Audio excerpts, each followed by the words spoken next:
Hi, and welcome to RickSwanRacing. So today, doing a daytime stream. Mute that for a second, kind of loud. Doing a daytime stream, going to do the 2 hours of Bahrain in the Mustangs. This is going to be interesting. Last time I did the race here, I did it in the Porsche on the outer loop. It worked pretty well. Today it's an open setup event, and decided to want to run it in the Mustang. So I got about 10 minutes or so. So I'm going to dive into this, and I'm going to try to get some practice in, making sure everything's working. So yeah, let's get on with some practice here. I'm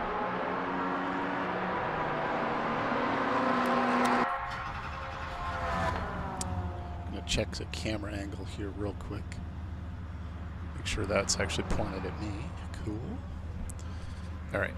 Let's get out there and do some practicing. Like I said, I got about 10 minutes to get this thing going here.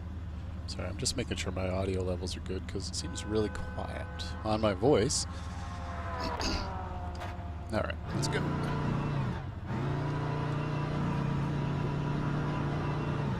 Yeah, a little bit of confusion here. It looked like the I couldn't tell if it was going to be the outer loop or if it was going to be the GP circuit, and looks like it's the Grand Prix circuit. I hope so, because I would like to do that one. Track's clear. Push, push, push. Your brakes are cold, be careful.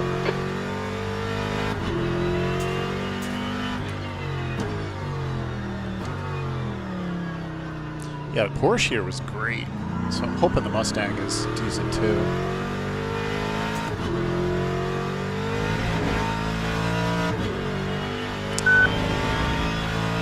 Get a little bit of practice in.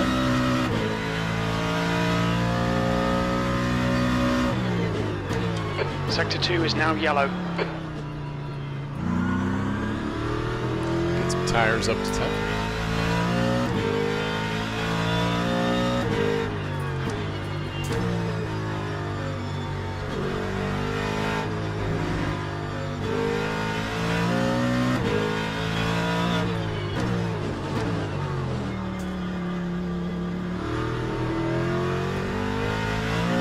Track temps increasing. It's now 103 Fahrenheit.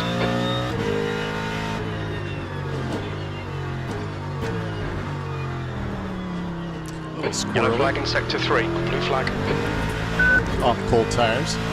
It looks like ready. Has spun off. Green flag in sector 3. Sector 2 is now green. I'll let this McLaren go by me. Blue flag. Because he's already on warm tires.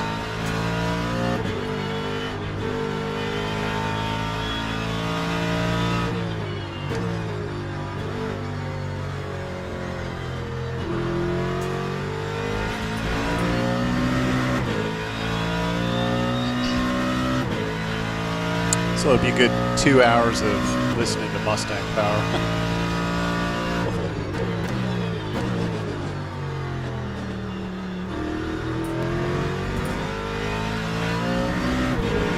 Yellow flag in sector 1. Green flag sector 1. B12.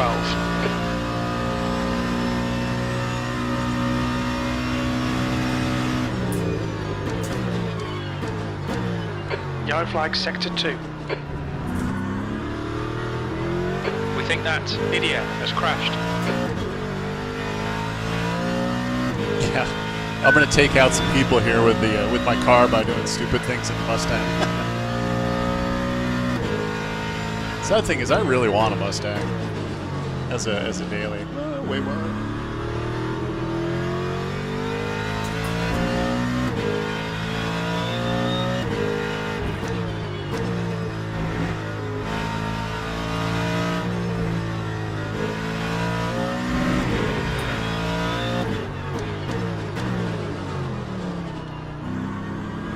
Still a little cold.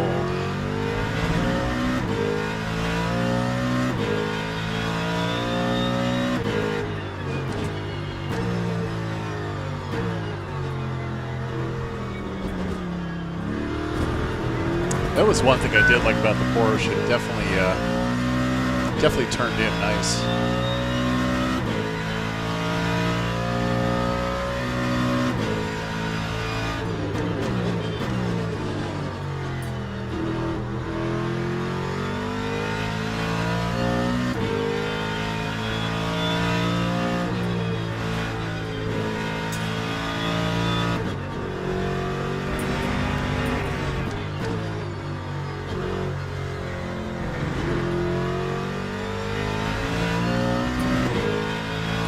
Thanks, Chugbug. Yeah, well, an F-150 a bit more practical. But, I'm not paying attention. Too busy looking at chat. Dope. Yeah, I went from being a guy with like running Subarus, STIs, stuff like that, and eventually got rid of the STI in favor of a BMW 435. You know, I'm 50 some odd years old, so comfort and stuff. What did it for me is I had to drive back from Florida to Vermont in an STI after my wife had some surgery, and that car is like a track car. It is just not pleasant on long drives. And so I decided, she had a 428 BMW, and so I decided, I got a little jealous and I wanted a BMW, so I found a really nice 435. Had to drive halfway across the East Coast to get it. Sector 2 is But yellow. We've got cold tyres. We need to I get really some would like a 5-liter Mustang. I may try to get one. I'd really like to get one. Sector 2 is clear.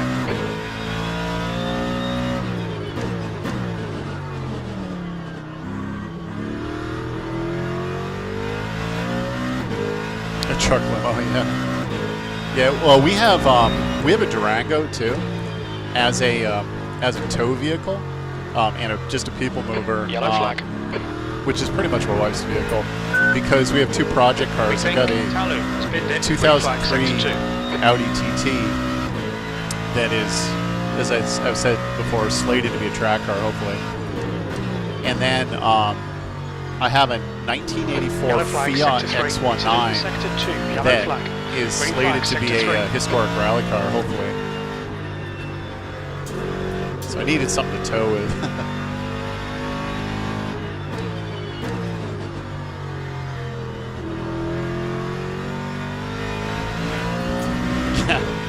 I say do it, Chugbug, get it. I'm 55 years old, I'd say do it. Hell, I'm 55 years old and I'm doing this. I gotta break sooner. That Porsche actually broke better there.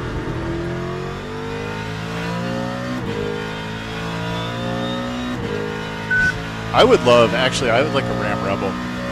Time 2:10.1. Yeah, I came pretty close to buying one. About 5 minutes left.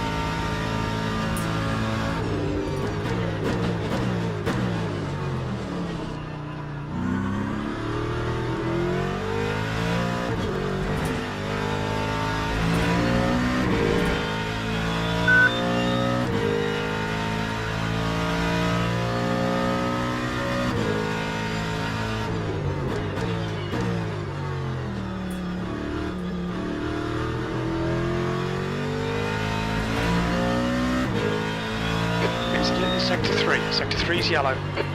Green flag, Sector 2.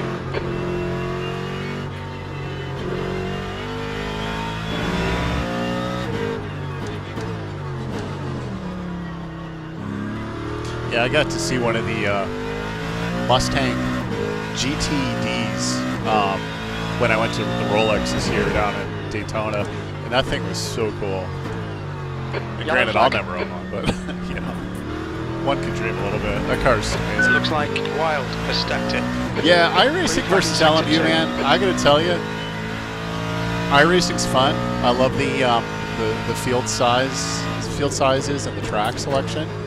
But in my opinion, as far as quality of graphics, quality of sound, and lately quality of play, I much prefer LMU, to be honest.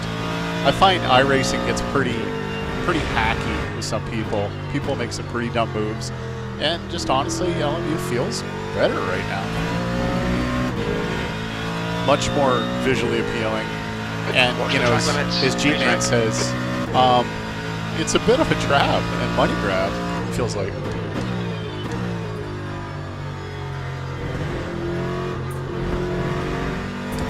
You said it's a trap. It's reminded me of that meme from Star Wars with the Mont Calamari captain there. It's a trap. Time 2:09.29. You're last. Of course I'm last. All right, one more lap. Green flag, Sector 2. I have a feeling because of the size of this, I'm going to be in split one which is going to put me in with all the fast humans. I'm not fast. And I know I'm not fast. Fast car approaching. Incidents in Sector 2, yellow flag. Right side's clear. I was watching, it's funny you mentioned that, Chuck. I was watching a stream from, I'm trying to think who it was. Oh, it was Dave Cam, actually. It looks like Mike has stacked it. Green flag in Sector 2. Let this guy go now. Left side, clear left. I was watching a stream from Dave Cam, a video from Dave Cam, and I think it was like, they went like 3 wide into Sunset on Sebring. And I made a comment on it, and I said, you know, had that been iRacing, everybody would have died, because there's no way the cars could be in that close a proximity through the video that he showed me. If it was iRacing, everybody would have died.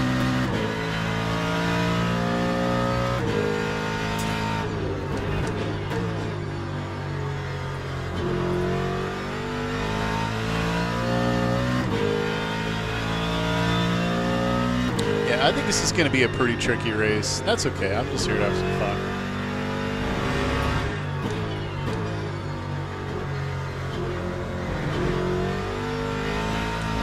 Got my Ford shirt on today, my Multimatic shirt.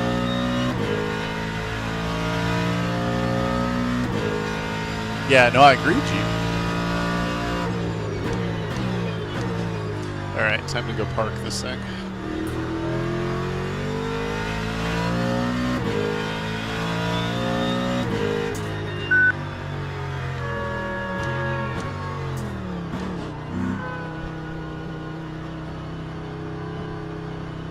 Yeah, it's like I did, so case in point, Jeep.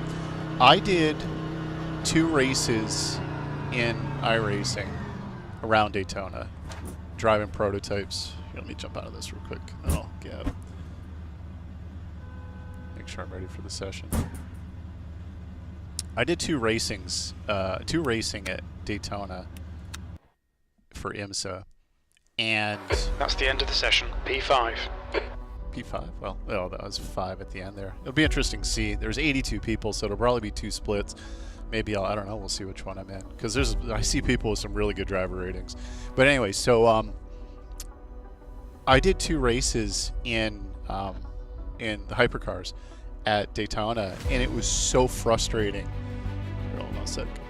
It was so frustrating because both times I got killed by somebody driving a hypercar that probably should not have been driving a hypercar.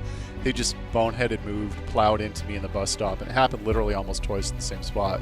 And I was like, you gotta be kidding me. You know, I put in all this effort, I spent all this money to race, only to have people like that do stuff like that, you know, and I get it, it could happen in every sim, right? But a lot of times it feels like you go to protest stupid moves with the system in iRacing, and a lot of time it just gets chalked up to racing incident. Okay, I get it, but still doesn't take the frustration away. And that being said, in LMU, I've had some people pull some boneheaded moves too. I've had people outright try to kill me by cutting across the track like a cruise missile, but you get what you get. I just find that when you can get into some good splits at LMU, that the racing is good and it's tight and everything feels right. And you know, as you said, Jeep, you know, or maybe as you said, Chuck, about the net code. Yeah, that's the thing with iRacing. I mean, last year I was racing Sebring with a team doing the BMW hypercar, and died because of some weird glitch behavior of a curb that decided to chuck the car into the wall, totally unrealistically. So to give Studio 397 credit, they're staying on it, and you know, in motorsports games and everything. I know there's some bad blood there with people with motorsports games, but I would argue they're putting in a lot of good effort, and this is their big chance. This is their one big chance. Their one big chance to get it right, and I would argue I think they're getting it right.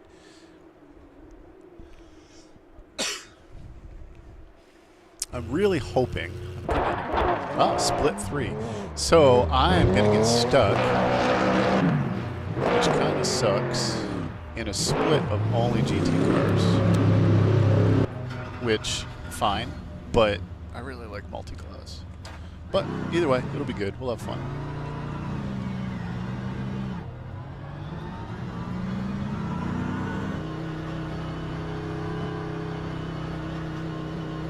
Do not believe that is the correct dash for this car. Let me see.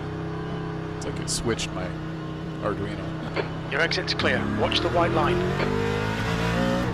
Maybe not. Let's get some heat into these brakes.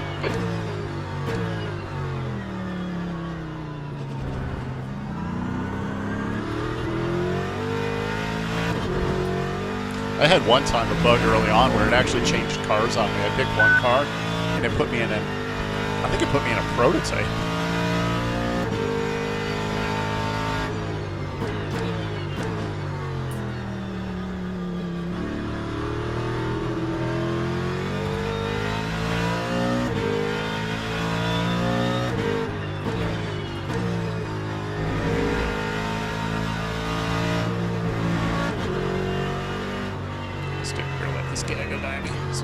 Car clear left.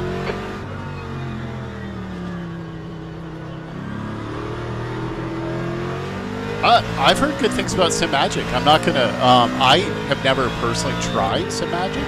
I've heard they're great. You know, I've just gotten into MOZA and really enjoyed MOZA. So I don't necessarily have any strong preference. I've heard there's a lot of similarities between SIMRACING and MOZA. I think price-wise, I don't think there's a whole lot of a difference. I don't really know. But to be fair, I went from the Fanatec CSL DD to the MOZA FSR and with the R92.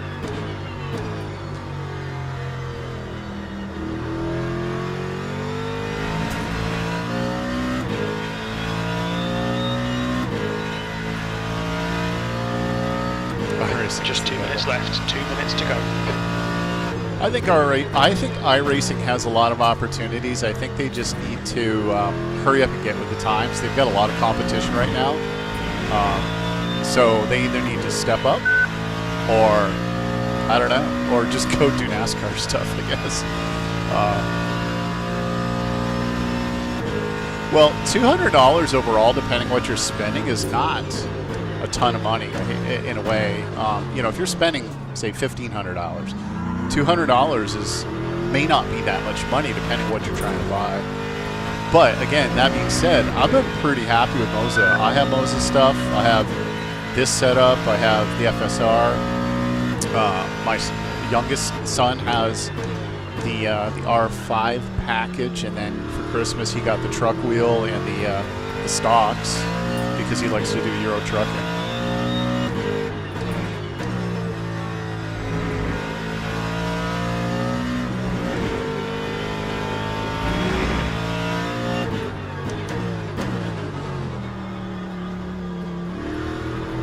I have the two wheels. I have the FSR and then I have the KS.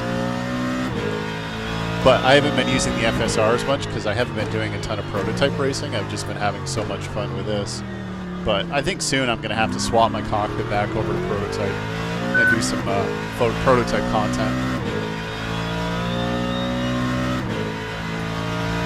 Yeah, I mean, run what you like. Run what you like.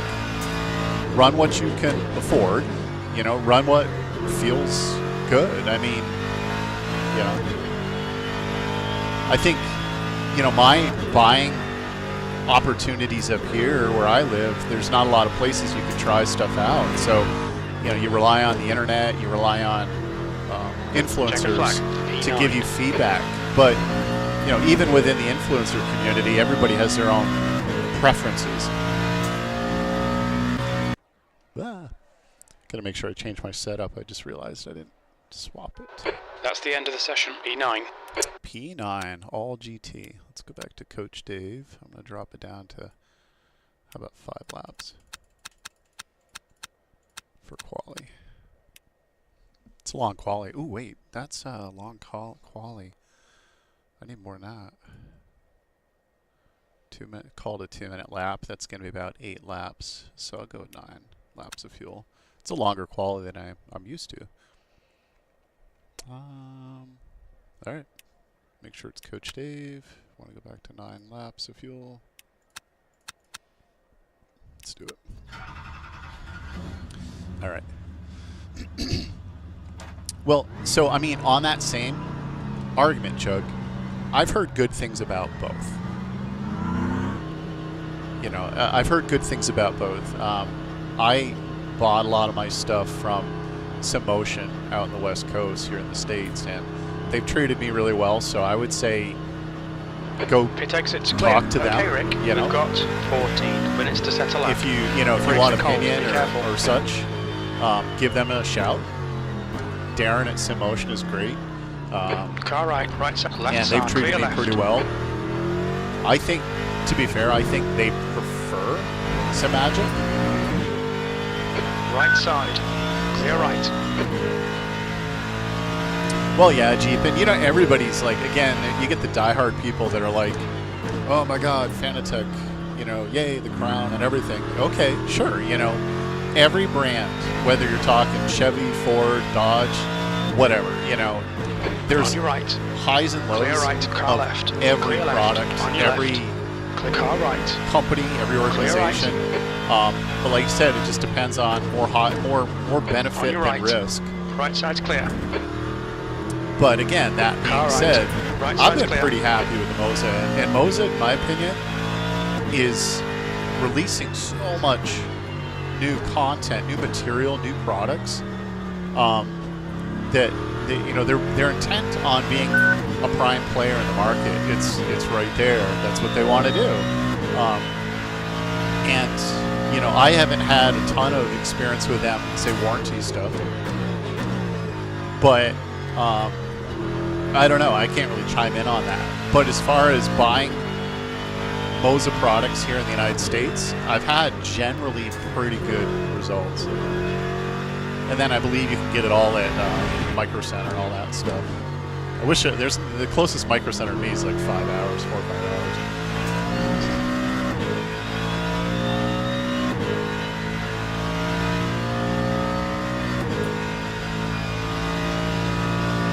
Yeah, the KS is great. You know, for the price, as a GT wheel, the KS is great. It feels good. It's just the right size.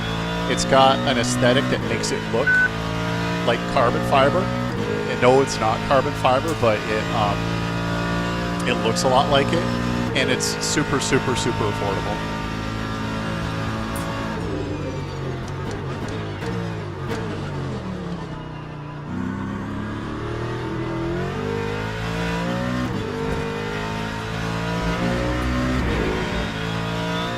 Curious how many cars are in the split. I see there's at least 17.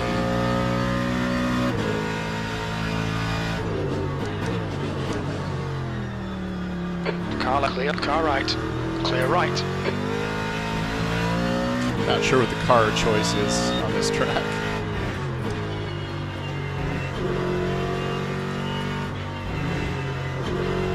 Car right. Clear right. Left side. Clear left.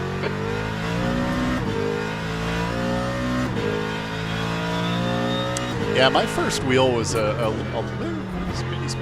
Logitech, but that was back when I was playing on a Xbox.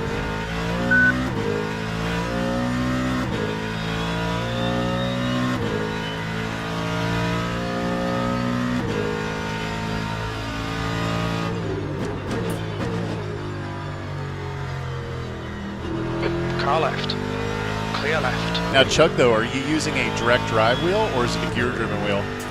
Because that is a real relevant argument for upgrading.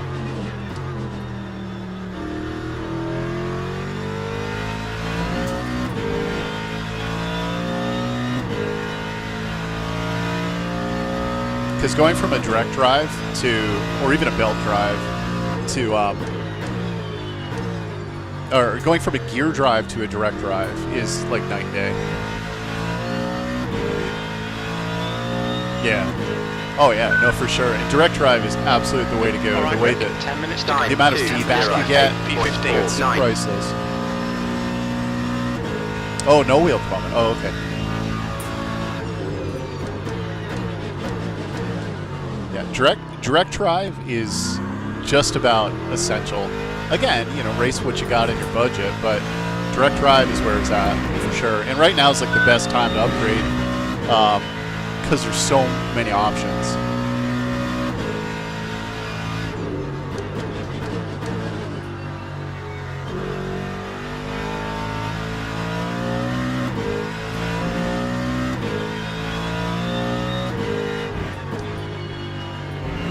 Guess I probably ought to pay attention here and qualify. Your tyres are cold, watch out. I've always found Bahrain here to be super slick.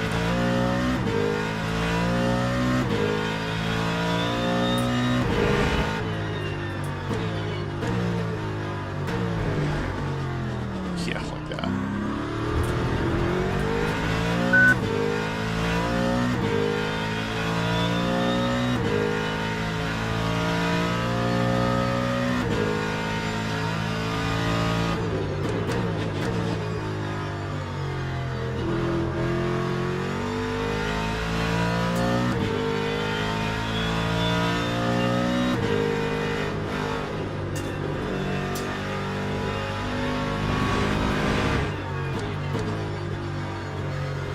Brake temperatures look good. Yeah,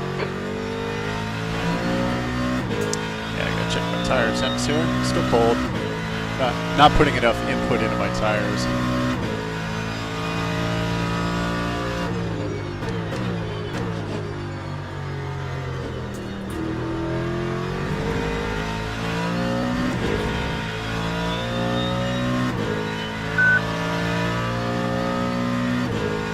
Time 2, 0, 8.00.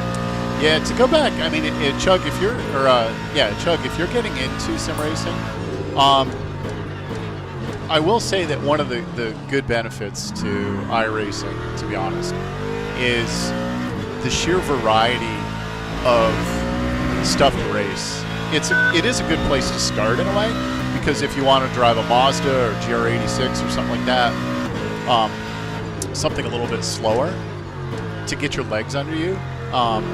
The thing about LMU is there's really no starter series, I guess, for lack of better words. Like, there's nothing really super slow. You're right at the minimum entry point is the GT3, and there's a lot to be said about starting with lower series like a touring car, GT4 or a Mazda Cup car or a Toyota or something like that, and developing consistency and developing lines and stuff like that, and then working your way up speed-wise. That's what Forza's for. Yeah. I haven't actually tried the new Forza,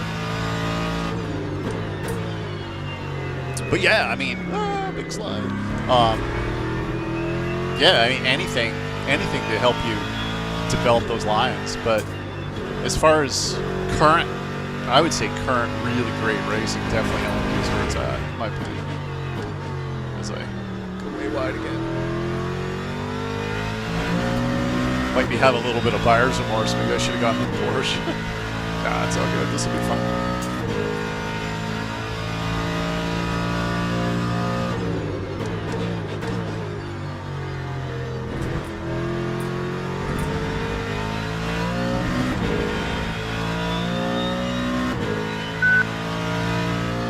I'm sitting about P15, so I'll be at the back. 8.61. How much time I got? About 5 minutes.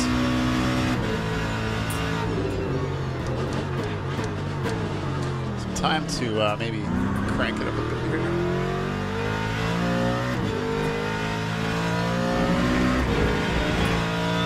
Track limits.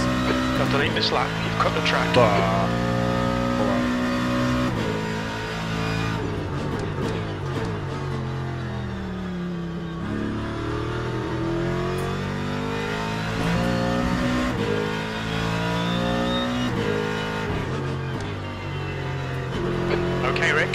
minutes to go, 5 minutes left. Tires are just starting to get in now.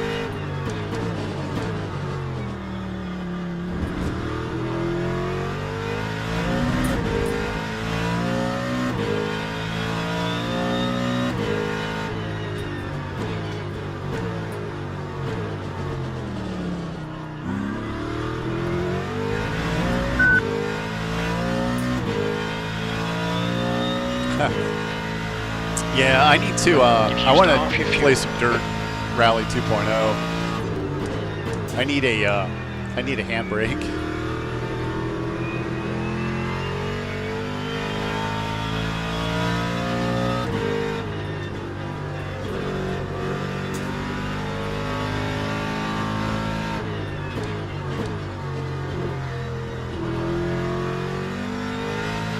This lap I've gained almost 2 seconds on my time.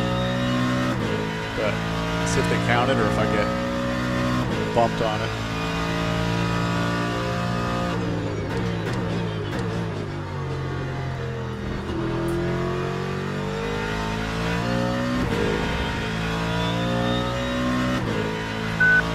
Heads up, there's a car rejoining.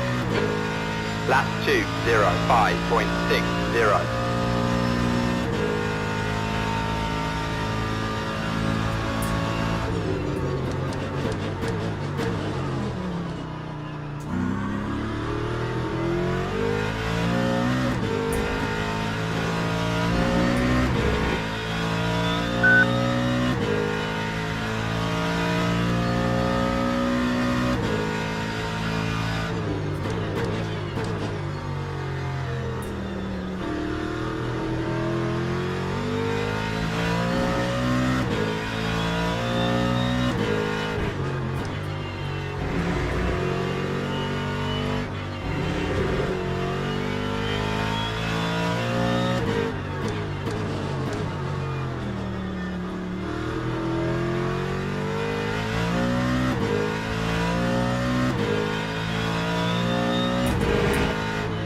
Yeah, there's if you ever want to check out some cool people driving, check out I'm trying to remember the name. There was a guy that was driving a Hyundai touring car. I want to say last name is Wickens or similar in IMSA, who was paralyzed. So everything he did was with his upper body.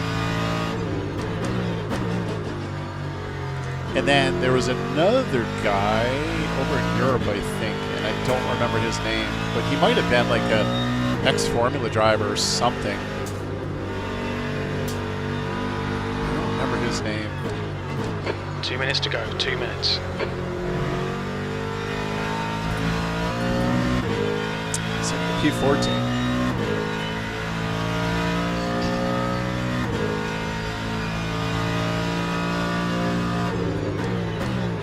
Yeah, if you ever want to watch magic, watch somebody race rally in a car with a clutch.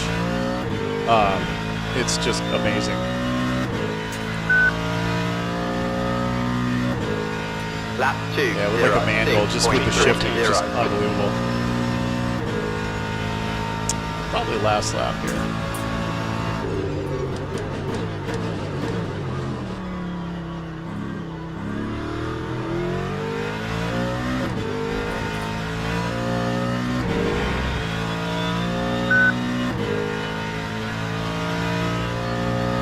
Yeah, sure makes it a bit complicated. Yeah, I think you'd said in one of the previous streams when we were chatting, I think you had said you had a little issue with one of your legs, maybe?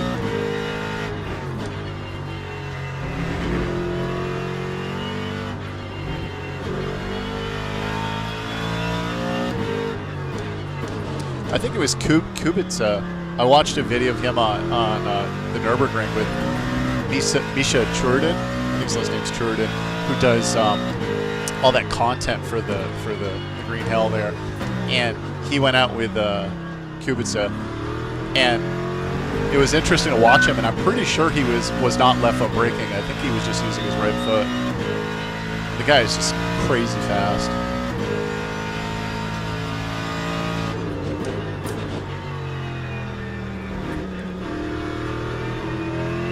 This is going to be a slow lap, but that's okay. That's the end of the session, E14. 14. I gained 1 spot off of that illegal lap I did, but it's okay.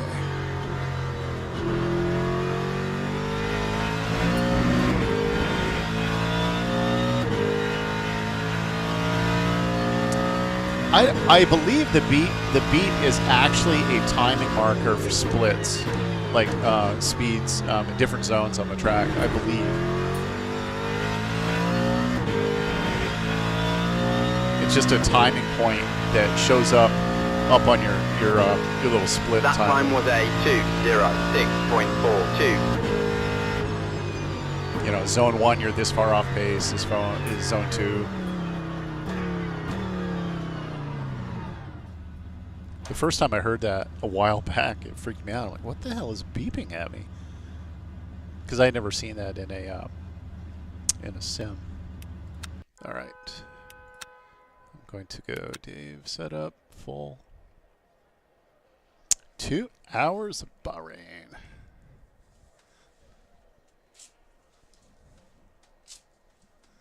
Hello, battery noise. Yeah, I know, it totally threw me off. Actually, the other day I was racing and I kept hearing this beeping, and I'm like, what the hell's that noise? And I couldn't figure it out, and I thought it was my younger son playing on his sim in the room behind me. And it turns out he had an Alexa device or whatever, and the alarm was going off on it. He had some sort of alarm going, and he was upstairs watching a movie and having dinner because he'd gotten out of work late. And I texted him from the pits between races. I'm like, can you figure out what this beeping is? I just assumed it was him playing, and it ended up being his something in his room. Oops, I'm sorry. I just realized I showed you the whole replay move. I apologize for that. I had it on the wrong setting the entire time. And teams and drivers go to the grid for a race start. There we go. Okay. Make sure I got some feedback. Full tank of gas, long race. Just the way I like them. I really wish this was mixed, though. I wish we had, you know, some prototypes in here. It just changes it up. Yeah, check your rig. What the hell's that beeping?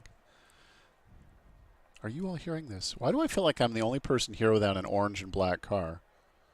Orange and black, orange and black, orange and black, orange and black. So apparently the car to have is either Porsche or McLaren. And I didn't get the memo. Maybe I should have driven the Porsche. Yeah, like I said, I did a Porsche race here, a sprint, and it was in the Porsche, and it was good. It turned in real nice. So I'm running the R9 V2. It feels good for me. I don't feel as though I have to have a bazillion Newton meters of torque to rip my arms off. And I run this thing probably in the app for MOZA. I probably run it at about, say, 80 or 90%. So as far as max torque levels, don't know what that equates to, but the base supposedly puts out up to 9. It's been fine for me. I don't feel like fighting with it that much. And I get all the feedback. I know one of the arguments of having a much higher torque level base is that you get better like resolution of the textures of the feedback and stuff like that. But maybe, I don't know. I mean, a lot of the experts say that. A lot of the guys who are heavy streamers and the pro guys and stuff say that it helps. But I'm pretty happy from the price point. Again, depending on your budget for the R5 or the R9, I'd say go R9 or even better. I would, if it's something you think you can afford and you're going to use it a lot. Formation lap has 14 started. or whatever the next one up is. I think it's like a 14.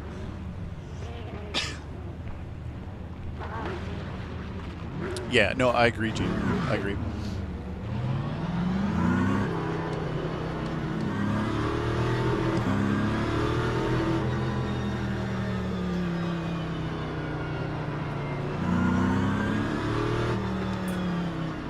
See if I can do this without a penalty.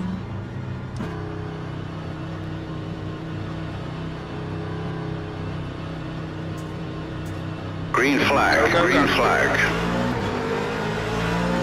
Paul! Car right. She's Still pulling. there. You're in the middle. Clear left. Clear all round. Car right. Still there. Still there. Hold your line. Clear right.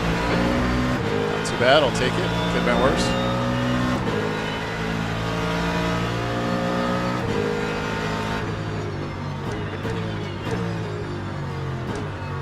Well done, Rick. Good start.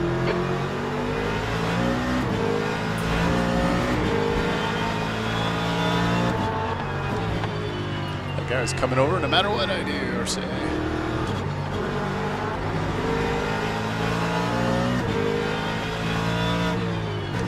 This is a long race, and I don't feel like dying in the first 2 laps.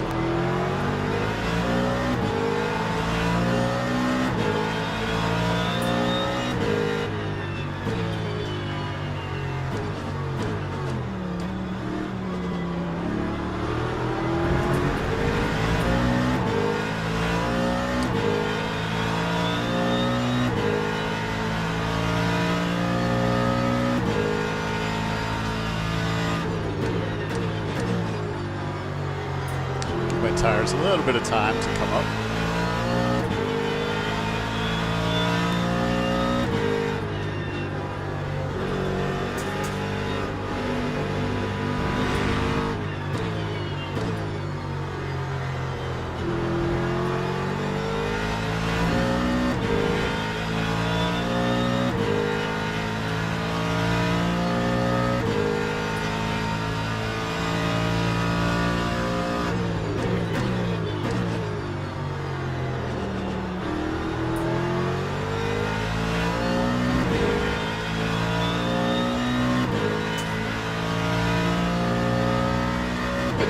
That time was a 2:19.81.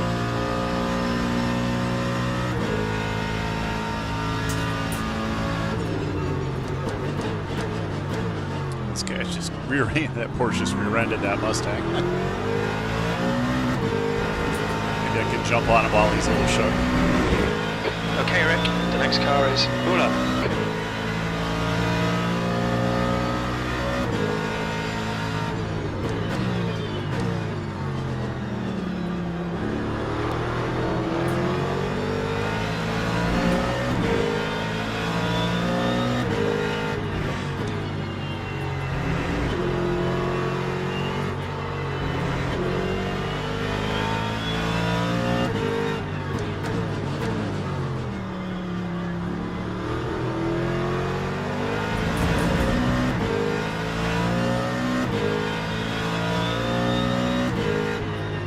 Yellow flag in sector 2.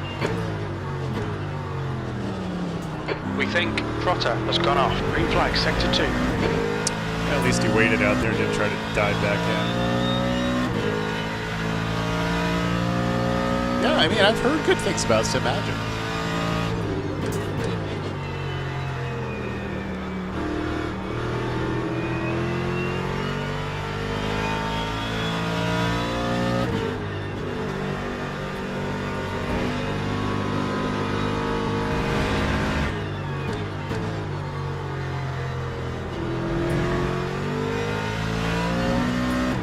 I think this black Mustang's going to get by me. I think he just gave me up the spot early on because he didn't want to die.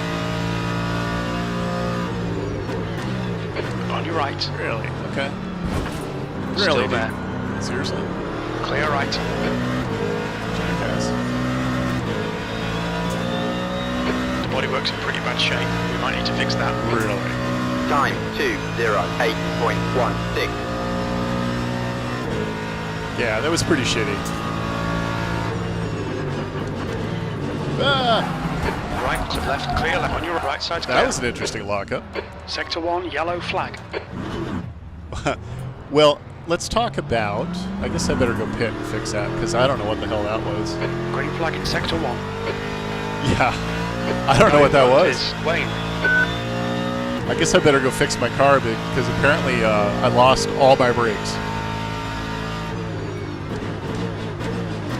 Of course, that guy's gonna be like, oh my god, that guy just tried to kill me. No, actually, it wasn't intentional, dude. I actually tried to stop. My car said no. Yeah, so look at that. Oh man, that is crazy. Keep spinning, keep spinning. Yellow flag, watch out. Wow. Sector 2 is now green. So apparently, I don't know what I lost. That's weird. Like I hit my brakes and it just hyper rotates. Yeah, that's what I'm thinking, Jeep.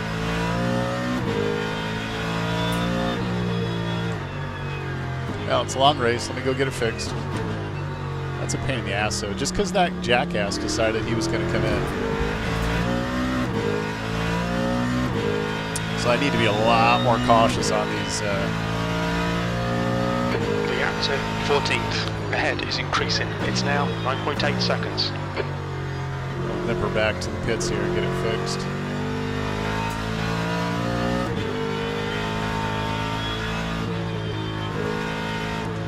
Yeah, I'm thinking it was, well, look at that. Maybe I don't have a wing. Yellow flag. The car's like almost, Sector 3 is now clear. almost undrivable at the Watch moment. your right front temperature. It's hot. Your left side tyres are far too hot. I bet they are far too hot.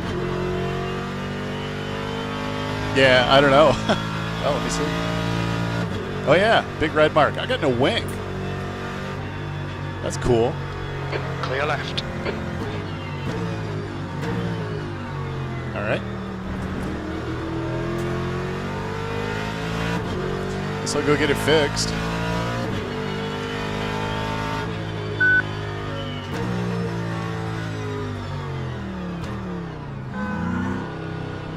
Yeah, good point. I forget that they I forget that they updated that display so it'll show you damage points. All done. Go. Let me see what they're claiming. A minute of repairs. Yeah, so it's interesting. You talk about voice chat, for example, in iRacing, and I intentionally in iRacing I don't run any voice chat at all because I don't want to listen to the stupid that goes on and people running their mouths. I don't even believe LMU has voice chat. I appreciate that because I probably would have had a choice word to say to that idiot. Because now he pretty much screwed me for the entire race. From that really ridiculous move. All I can hope is that he took damage too. He probably didn't though. And truthfully, I'm really surprised I lost my wing. That seems kind of odd, but no, I'll do this. I'll take fuel, see what it does for me, and yeah, I don't have anything mapped, I think, to change the view. But I do know that that marker down there, let's see if they fix it. I'm waiting for the red flash to go away. There we go. Oh, I would totally yell at people. I'm usually pretty mild-mannered and I don't say stuff, but when people pull stupid shit like that, yeah, it's... And again, it's people like that that ruin it for everybody else because they're just being morons. Because that was unnecessary. There's traffic behind. Watch your mirrors. Blue flag. We need to get some heat into these brakes.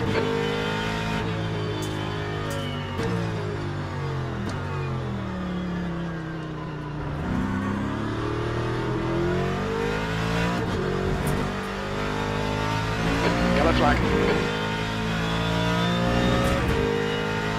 We think. Okay. Spinned it. Sector 1 is clear.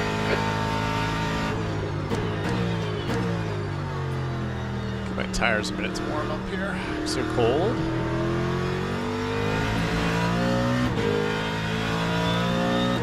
Okay, Rick, your refuel window will open on lap 22 and it will close on lap 28. Cold tires all round.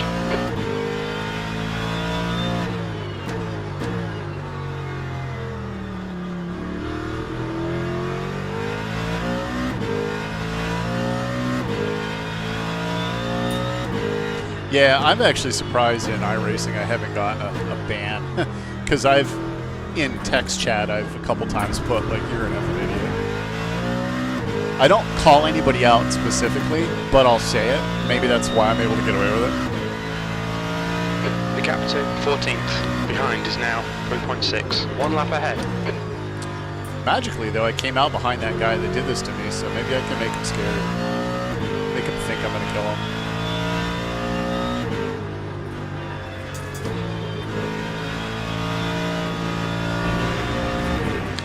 Strange thing is, I'm faster. I'm faster when I'm mad. Brake temps are good. Car's fixed. Got a new wing. See? Ah, knocked my camera thing off. I gotta fix that.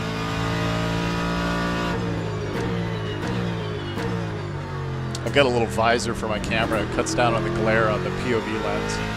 Or not the POV lens, but the driver cam. So once I get up to speed here, I'm gonna put it back on. Lap 3, 48.97.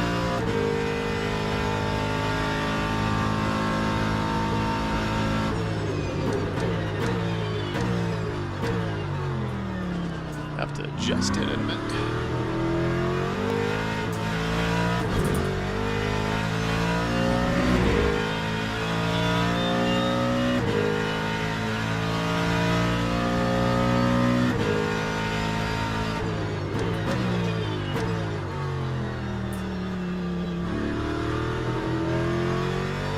It's gonna take a couple laps to get this back up to speed.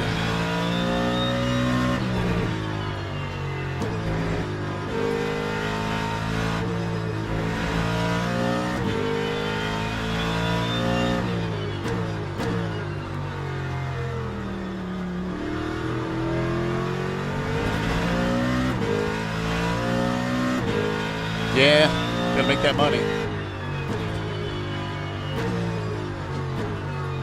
Yeah, well, I got studying to do. I've actually, it's the end of my semester is coming up pretty fast here, so I've got some big papers to write. Taking a break out to run this 2-hour race, middle of the day, so we can get bigger splits.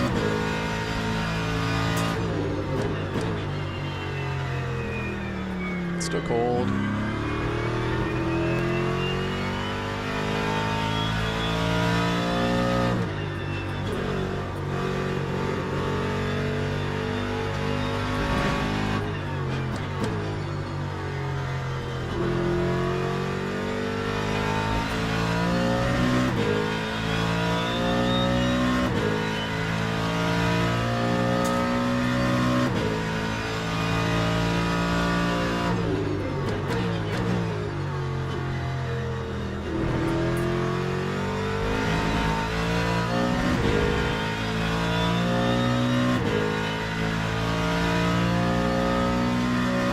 That time was a 2:09.44.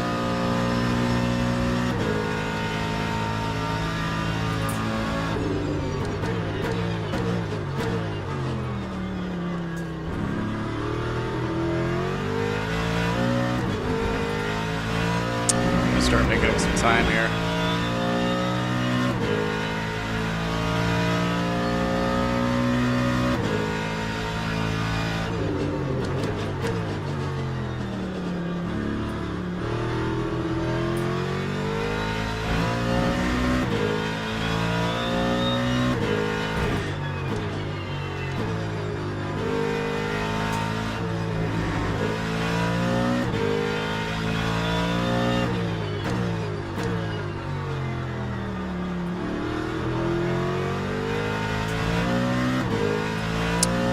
Yeah, actually I'm streaming on YouTube right now too.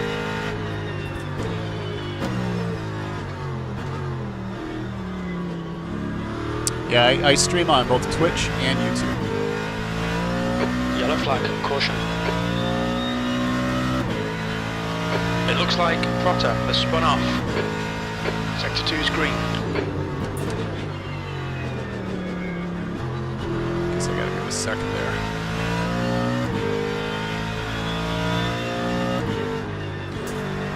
Trying to experiment with ways to maybe build a little bit more speed here. I really need to catch up to these guys. Try to regain a lap back. Right tyres are cold. Multitasking. I'm just trying to build my fan base.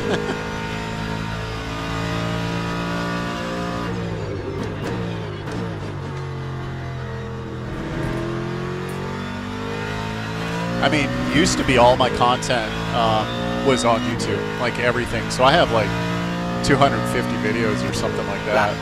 I just barely started streaming this last fall.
you headed to work or are you out shopping, Mr. Black?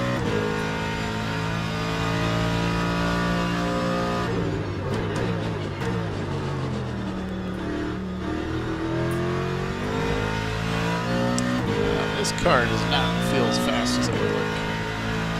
The Porsche felt better. Time 2:07.57.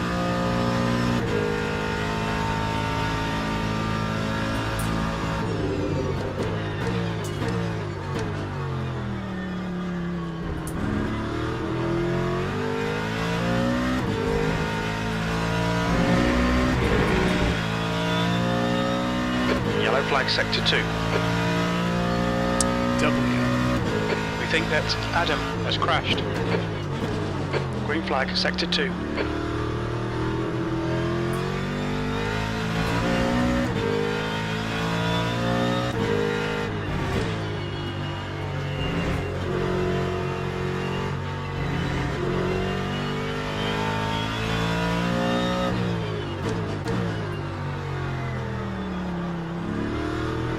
Yeah.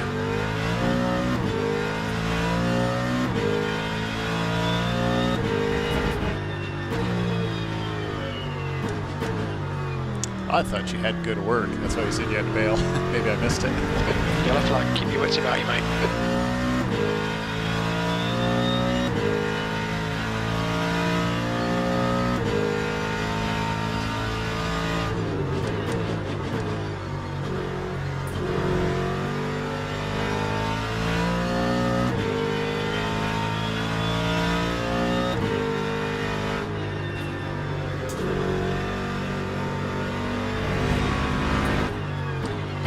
Cold tyres, we need to get some heat into them. Awesome.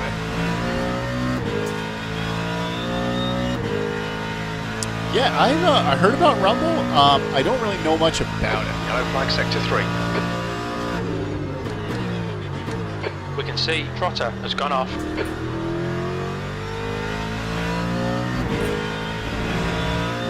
Sector 3 is green.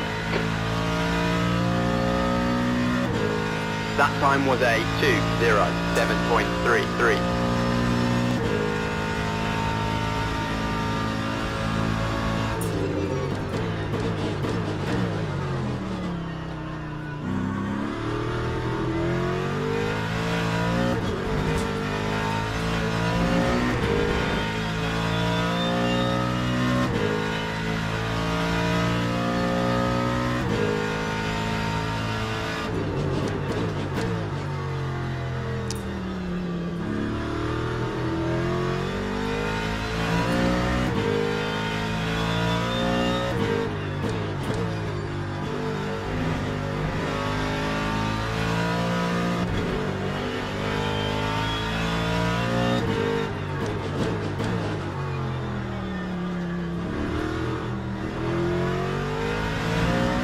Gap to 13th place. Behind is now 3.1 seconds. 1 lap in front.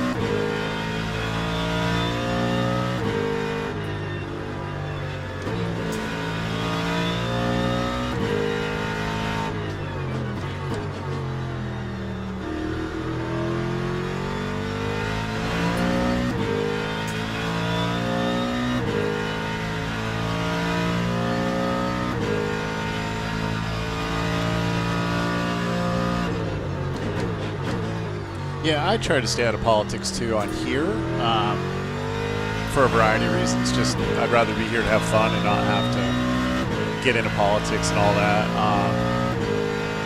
It's just a good place to stay out of these days, in my opinion. 8.05. If you can. Not that any of us can,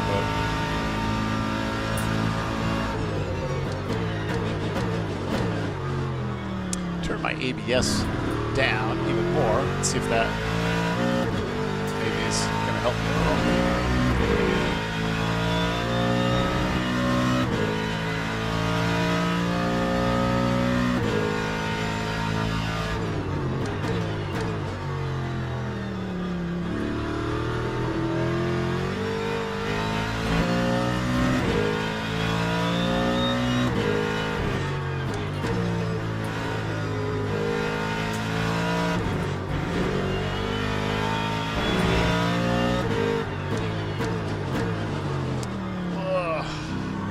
Tires. She's pushing.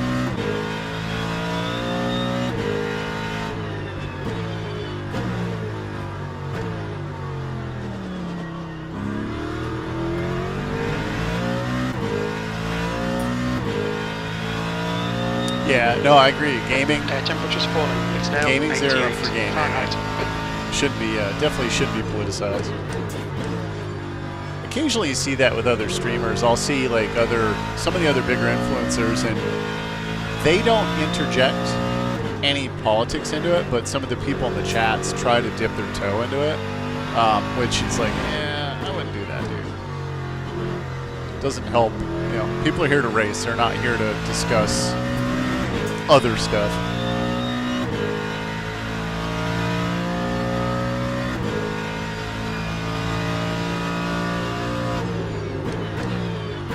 The track temperature is falling. It's now 97 Fahrenheit.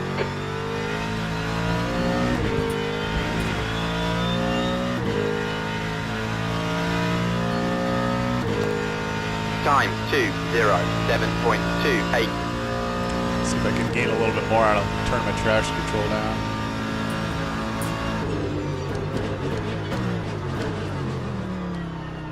Gotta find something.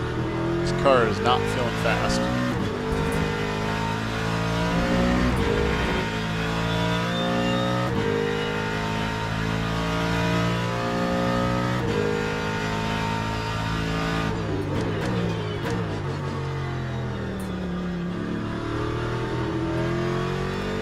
We think that Adam has binned it. Sector 2 is clear.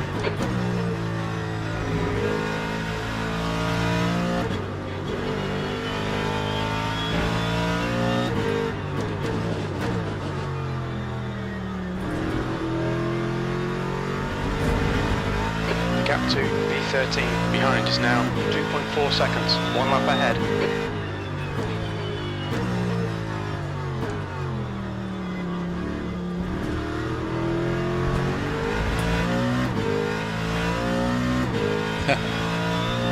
Yeah, iRacing, I think iRacing got a bit complacent, to be honest.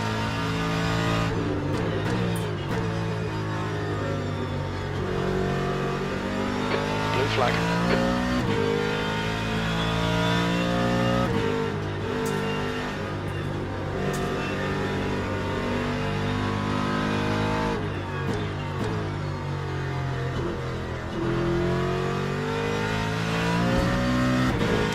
Sorry, dude. If you want to pass me, you're going to have to work for it. I'm not just going to give it Blue a flag. blue flag or not.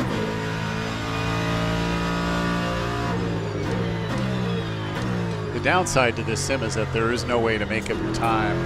Like, because they don't have full course yellows that actually bunch everybody up. So if you go lap down because of people like that boneheaded Mustang, Time you're screwed. 2:07.29. Unless there's massive accidents, you're never getting it back.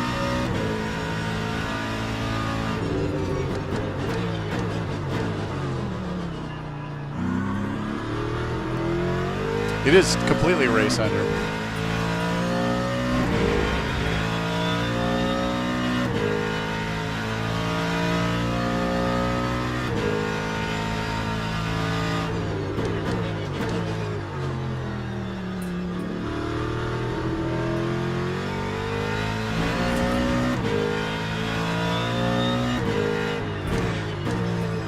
I mean, I don't mind taking a little bit of damage due to collision, but I'll be honest, I was really surprised that I lost my wing.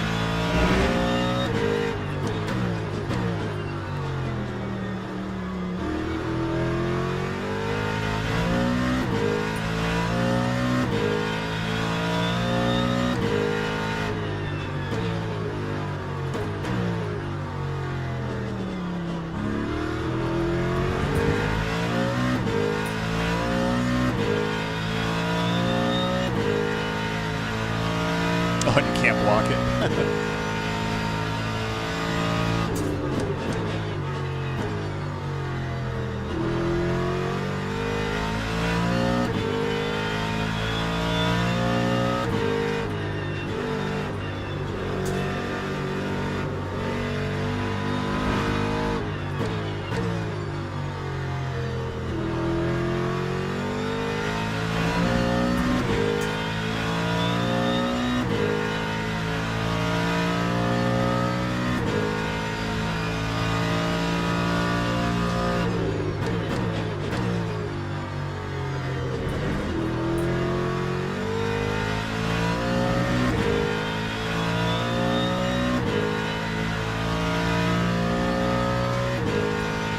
206.46.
I'm going to let this guy go by if he gets close enough, but I don't feel like he's close enough. He never quite takes the gap down.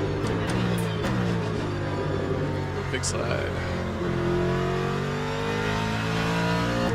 I don't let him go. Left side, clear left.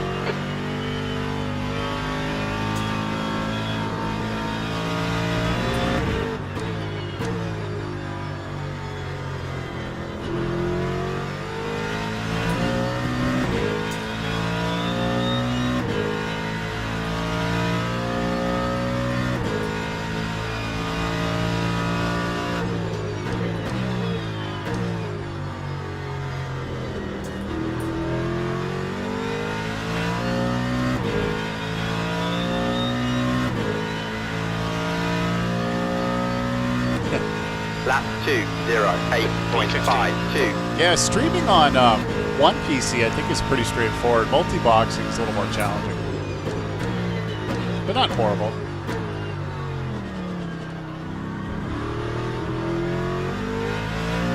I mean, a lot of it's just cost. To have two units.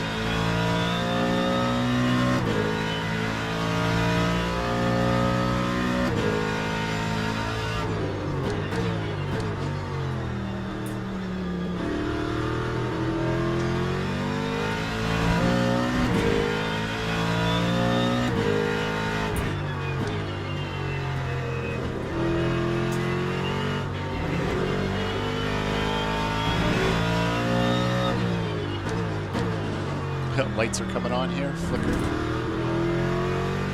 Freaking out. Yeah, I use two PCs mainly because of the POV stuff. It gets a little bit more complicated.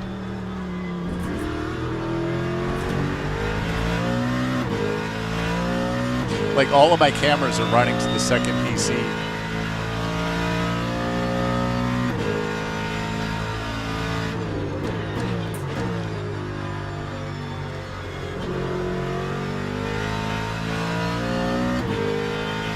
The other issue I ran into with this cockpit was, being that it's fully enclosed, was being able to place everything.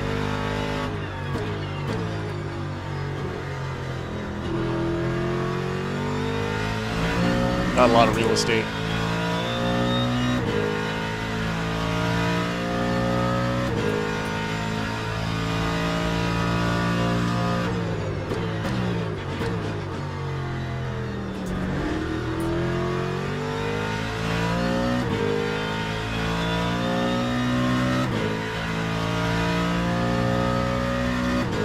Time 208.08.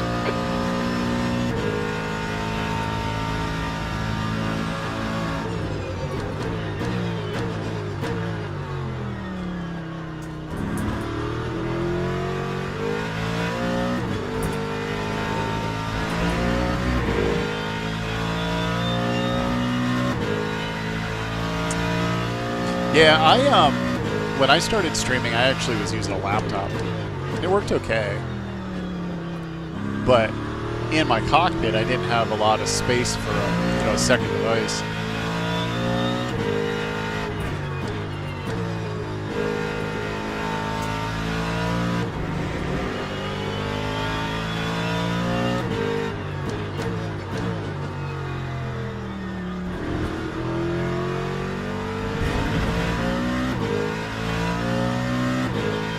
Streaming from an Xbox?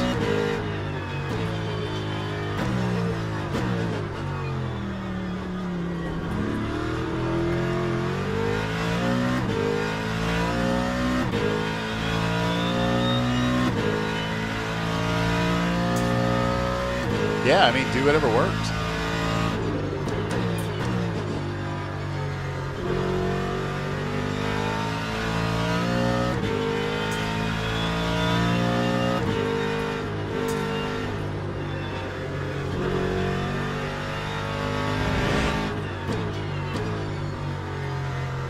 The track temperature is decreasing. It's now 94 Fahrenheit.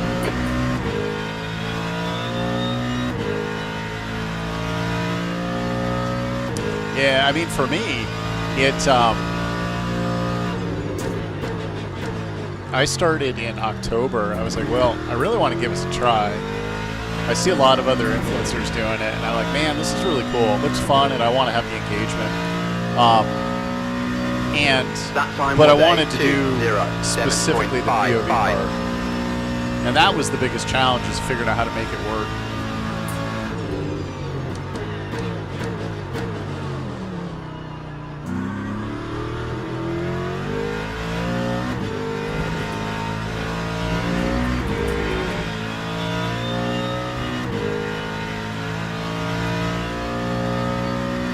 I have never tried RFAC.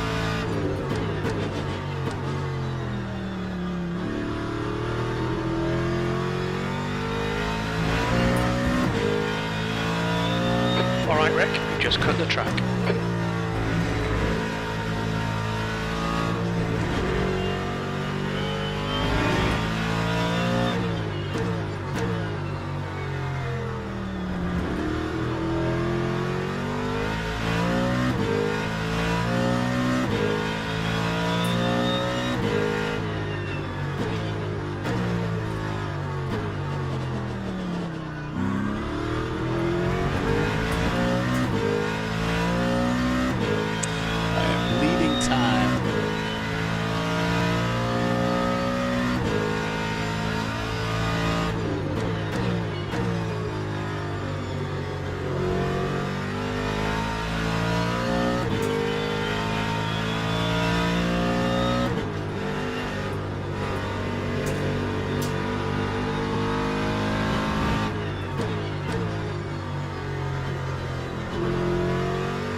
Half your fuel left.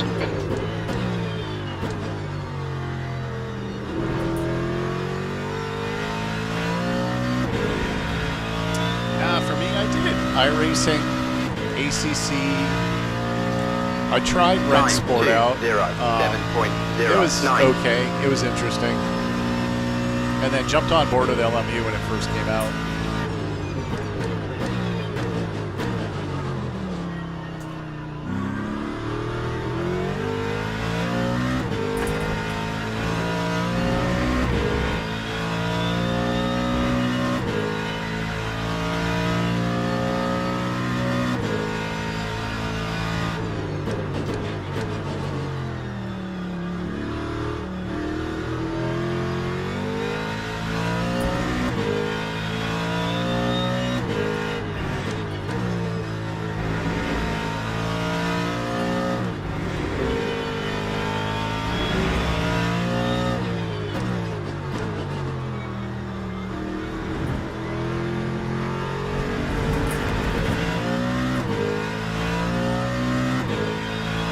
Yeah. What do you think of Red Sport?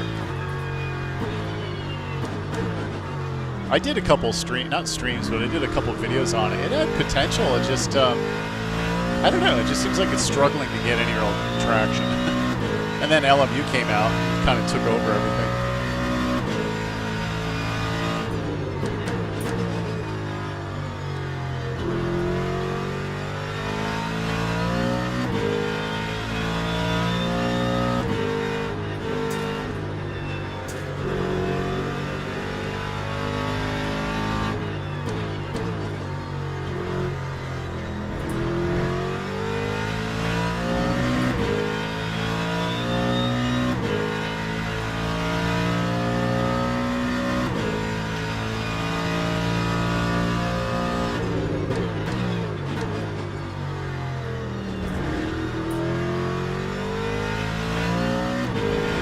Yeah, I mean, I think it's a good idea, and more competition is great. I think the more you bring to the table, it's better for everybody.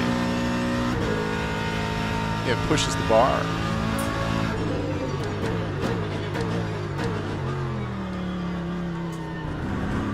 Yeah, and I haven't, I never tried the original AC, so I'm very curious to see if Evo will be any good.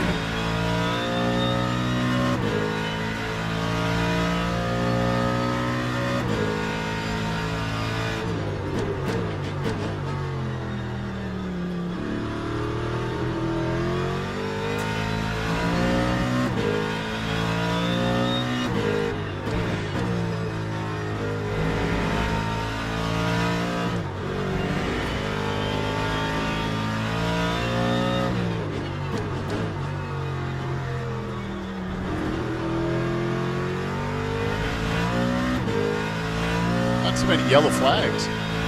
Must be everybody's really stretched out.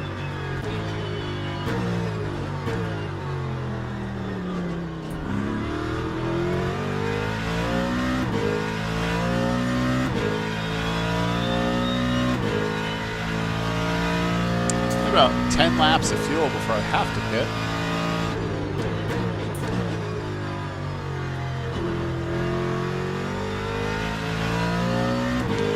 This race would be a lot more interesting if we had prototypes.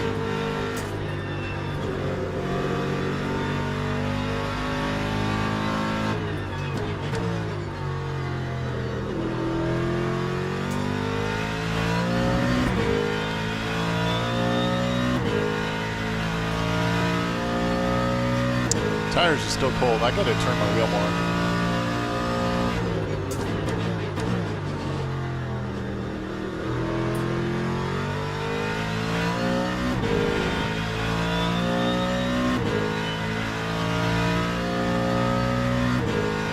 Lap 2:06.79.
Track temperature is decreasing. It's now 90 Fahrenheit.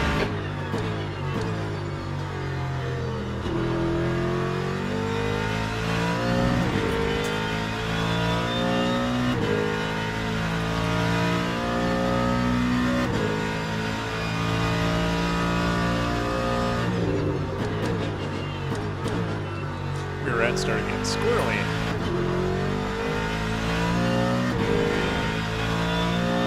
Blocked. That time was a 2:07.49. Yeah, I don't think I run any bots that look at stuff like that.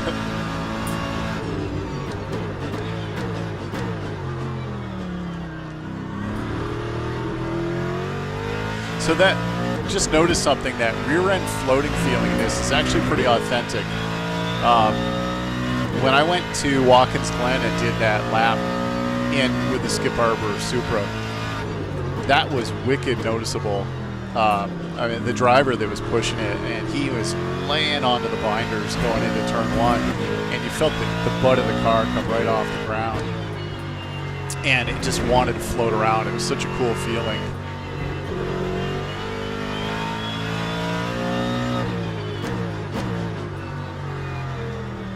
When everything gets light.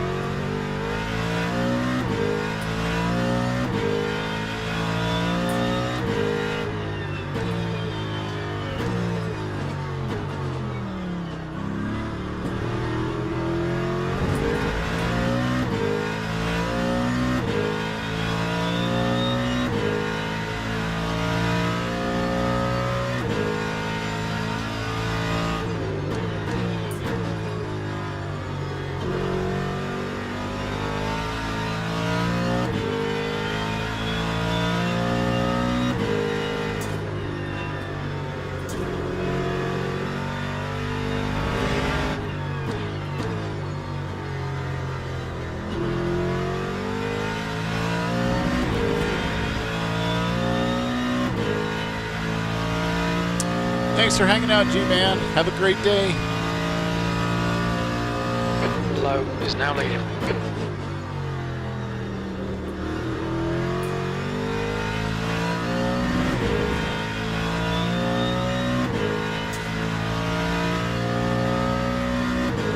Lap 2, 0, 7.18. Yellow flag. Yeah, so I'm running the, let me get through this corner. The SRP, no, SRPs, I believe now? SRP. The, whatever the base model ones, they make a base one and then they make a light version of it, and then they have the CRP2s. I don't think I have those backwards. Sector 1 is green. But I have See, the Adam has gone off. the fairly basic one with, but not the light kit. I have the basic one, but I have the spring kit for it, which helped a lot. And then I'm running the R9 V2 and then the KS.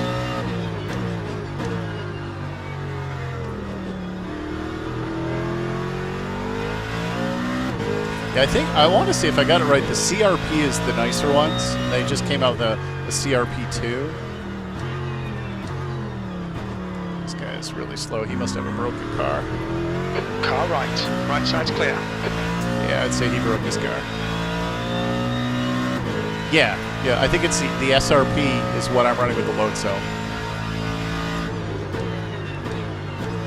And then I would like to, at some point, upgrade to the CRPs. They're a little bit fancier. Temps falling. It's now 84 Fahrenheit. And more adjustable, but to be fair, the SRPs are working perfectly for me. And then, like I said, I got the spring kit, or performance kit, or whatever they call it. Because I came from the CSLDD wheels, and the, all that, and like the Fanatec stuff. And the brake kit was hard press. But I mean, these are great. For the money, I think they're awesome.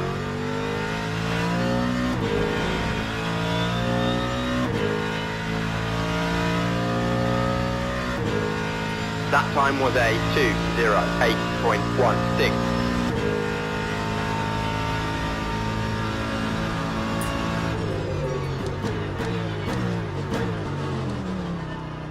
She's pushing.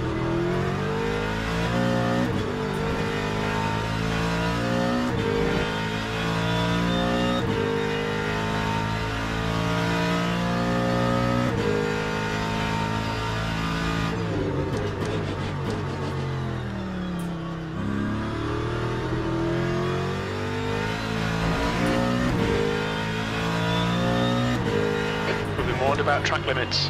Oh, that's okay. At this point, I'm not too worried about track limits.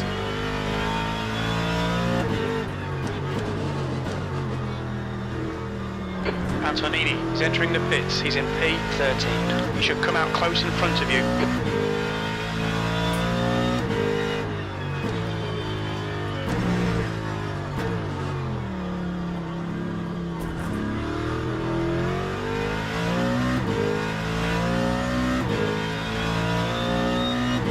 since I've already pitted and taken some fuel, we should be seeing a big wave of cars going in.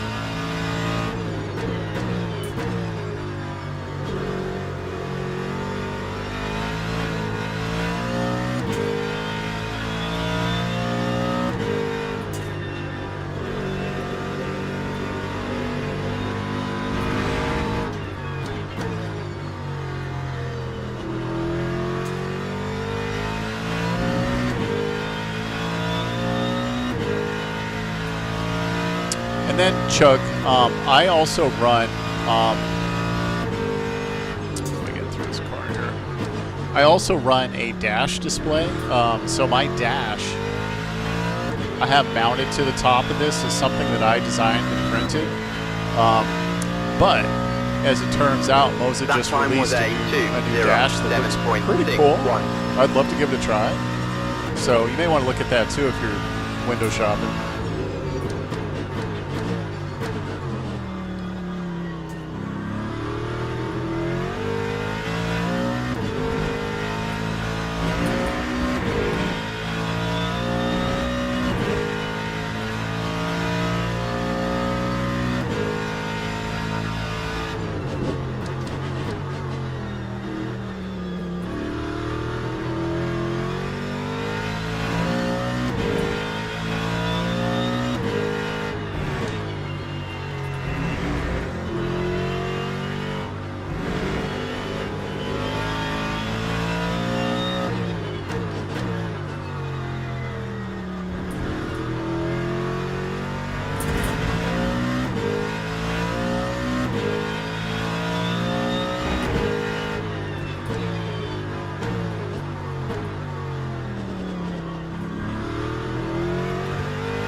Track temperature is falling. It's now 86 Fahrenheit.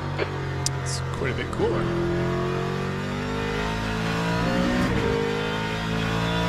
Cry once, cry once, or buy once, cry once.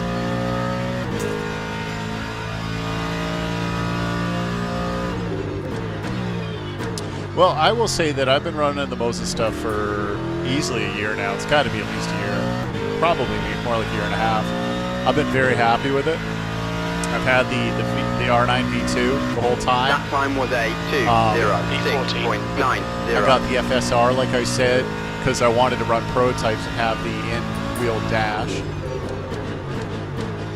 And then when they came out with the KS as a GT wheel, I was like, yeah, that's pretty cool. I think I want that. And then, you know, the pedals, like you mentioned, with the spring kit is great. It's a good place to start. And then, you know, if depending on what you do for racing, I mean, if you want to do racing like this, I'll tell you, I mean, you don't need a screen depending on your monitor setup, for sure. I just prefer it. To me, I just find it a little more viewable. And that way, like, if I were to run the screens that are, like the dash that is built into my monitor, I wouldn't be able to see it. It's actually slightly below the dash that I created.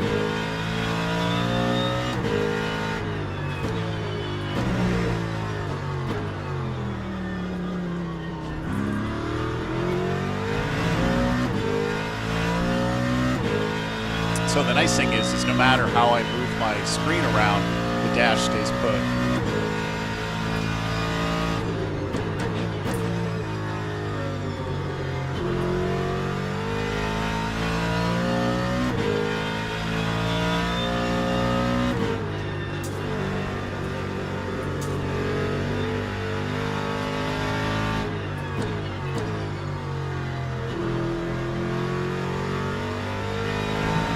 Looks like a bit of wear on your left front.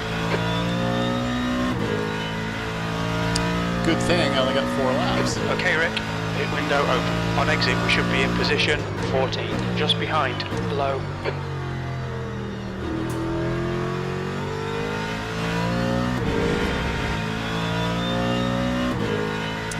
Oh, I love it when all the lights come on in Bahrain. It's so cool looking.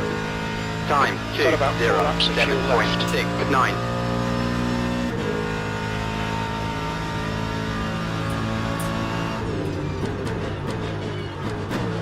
That was a weird squiggle.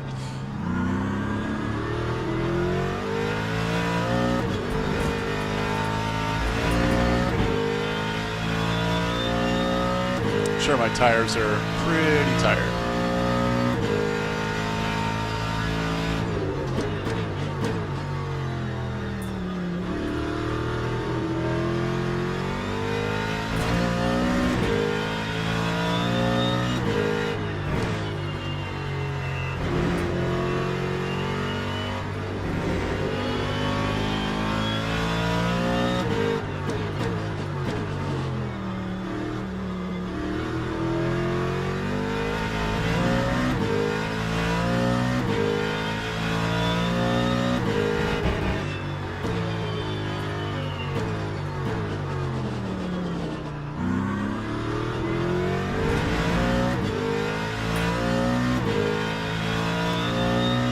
Sector 3 is yellow.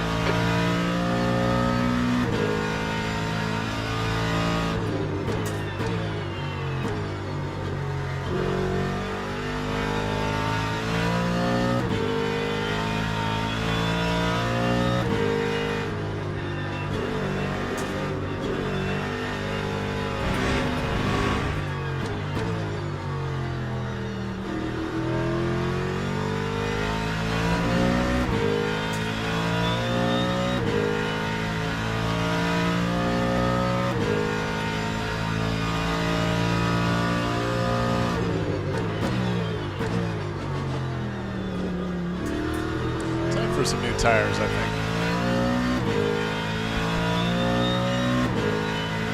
There's a car rejoining in front.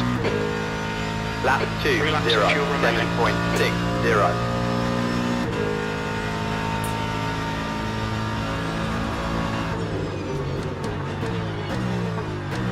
Car right. Clear right.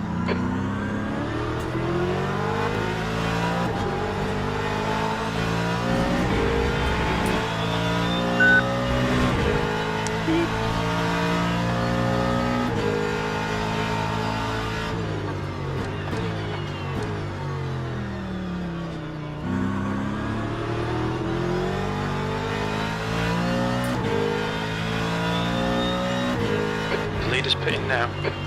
Low ahead is pitting.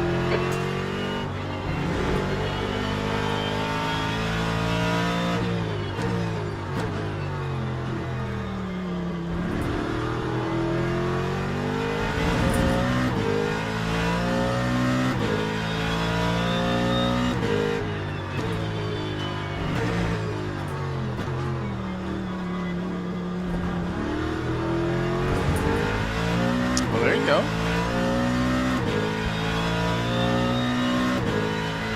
Well, hey, again, I'm pretty happy with the stuff.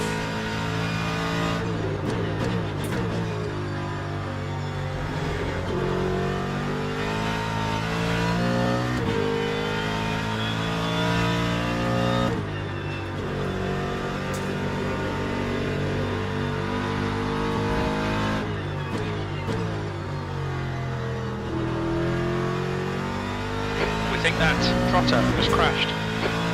Green flag in sector 3. Martin is leading the race. Wayne ahead is pitting. About 2 more laps.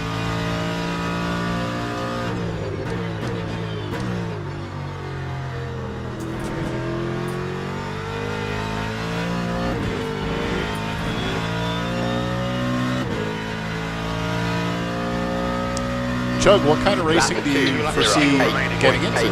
2. Like what really is sector 2. Sector 2 what gets is your yellow. interest?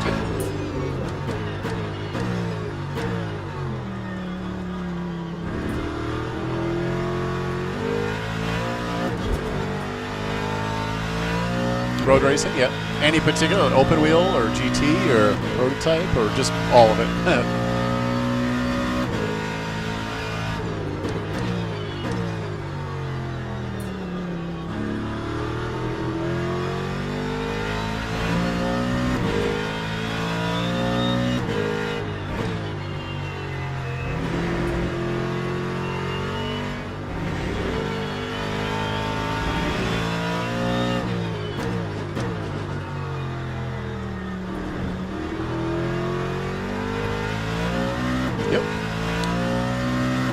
Well, then LMU is a good place for you for sure.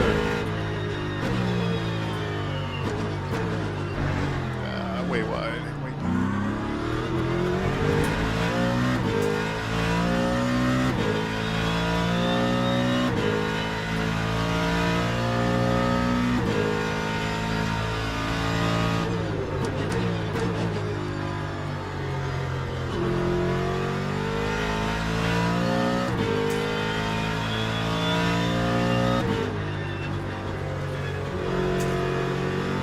It's getting dark here in Bahrain. P13.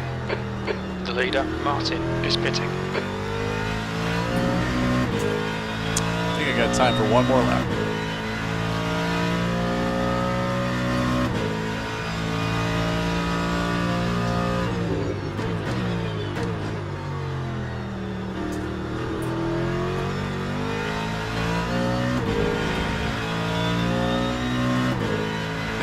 Nothing wrong with oval. I've got a friend that was doing iRacing, and he was trying to get me to do oval, and I just like road racing. I don't like it all, but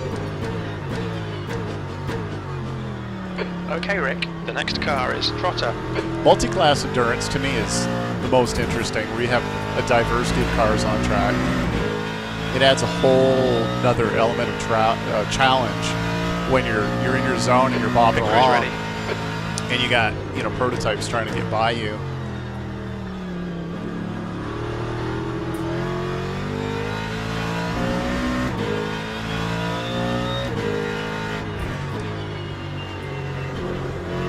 know, that's where it seems like a lot of the accidents occurs, people not using their spatial awareness and situational awareness to stay out of the muck.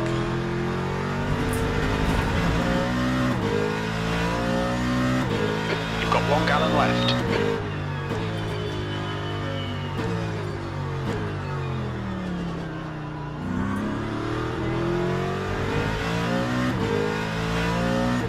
In 23, yeah, I've been. I went for the last 3 years because I filmed, and I filmed this year's Daytona 24 hours, and then last year I really couldn't make it for the Rolex itself, so I did The track temperature's the decreasing. Michelin Pilot It's Challenge now race. 82 Fahrenheit. And then 2 years prior to that, so maybe 22, 23, I guess it would have been, I did Okay, Rick. In this lap, box this lap. filmed Should come out the into position Rolex itself. 14, just behind Trotter. In fact, I've got videos up on my website. If you go look, or not website, but if you go look at YouTube on my channel, you'll find compilation videos that I did of the photography.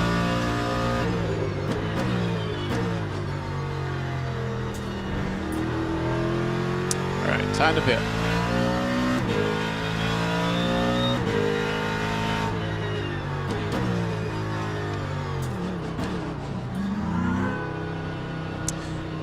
That Okay. time was a 2:12.65. Off rotation here, but that's okay. Yeah, I do the photography for fun. My wife and I do it a bit. We've had to do a lot of travel in the last couple of years due to medical stuff regarding my wife, and so it's been a little bit harder. Like last year, we really didn't hit any races, but covered Sebring a couple times, both with IMSA and with the Fanatec, like the GT World stuff. Which I highly recommend if you get a chance. If you want to get up close and personal and in the pits, or not the pits, but in the garage spaces and stuff, I really recommend the GT world, like the SRO GT stuff. It's so much fun and very, very, very accessible.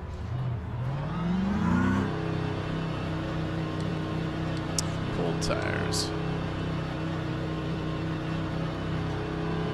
My ABS is malfunctioning.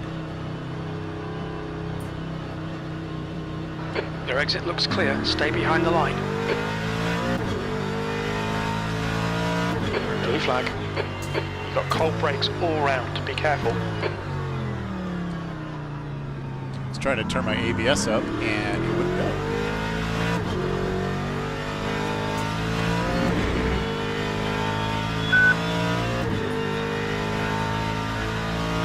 There we go.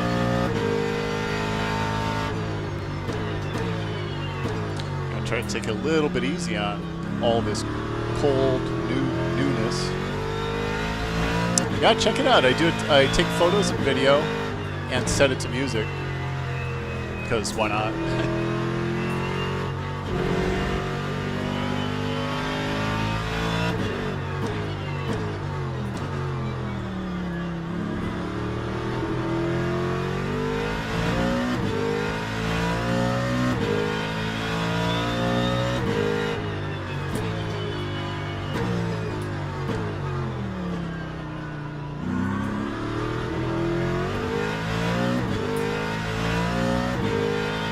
Oh, that's like a sin, Chug. Yeah, I actually really want to go to Road Atlanta. It's on my list. Road Atlanta VIR is another one. Went to Indy a couple years ago for the GT World stuff, and it was really, really fun.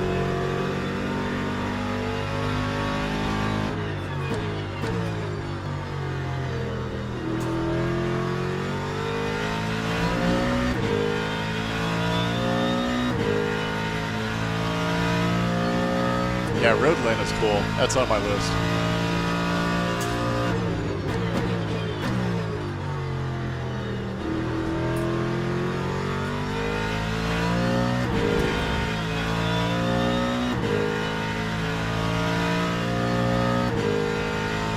Time 3, Okay, 12.89. we estimate 24 laps of fuel left.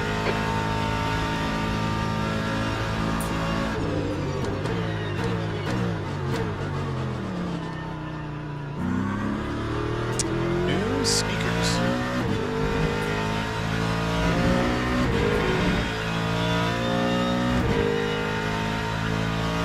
Yeah, if you can make the drive down to Sebring, go check out Sebring. It's a blast. A little too late on the break.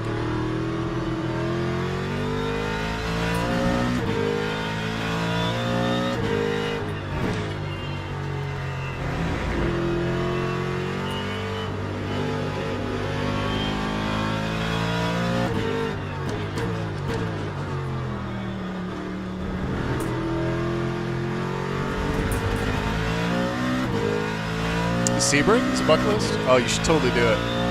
Next weekend actually is IMSA. This coming weekend, I believe, the 11th or something like that, is IMSA at Sebring. And then in April or May is the GT World and GT America stuff goes there. Yeah, you can get up close and personal with the cars and that.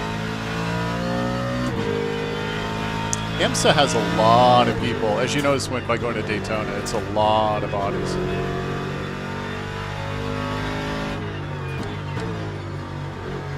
We went to Watkins Glen, then to Indy, Lime Rock a couple times. I want to go to VIR. I'm hoping, crossing my fingers, in September I can make it to Coda for WEC.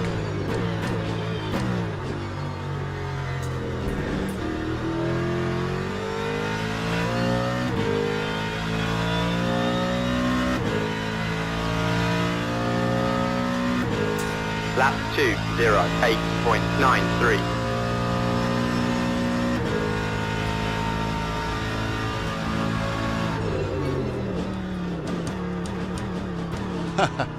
Let's talk about having the ABS too low. Didn't even kick in that time. Guess I better turn it up a notch. Let's go 2 notches.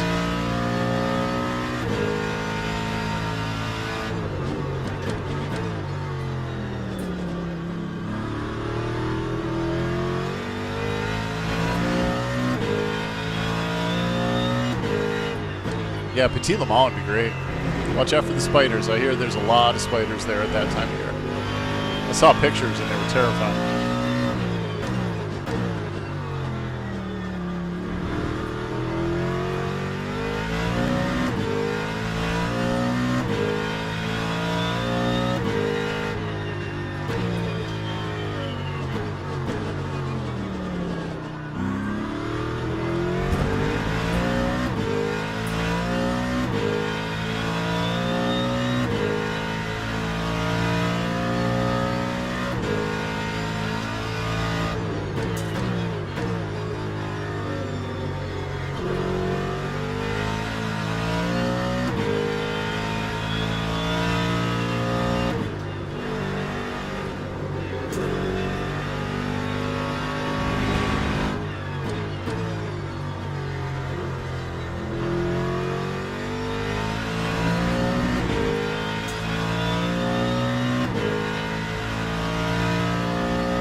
Yeah, the weather leading into the Rolex this year was tough. We were down in Florida for Lap 2. about a week or so prior to the 8.02. Rolex, and it was really cold.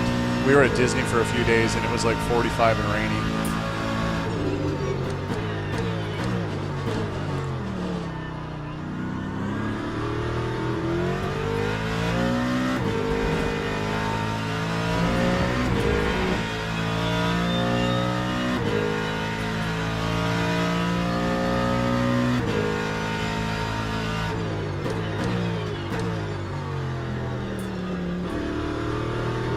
The gap to 10th position.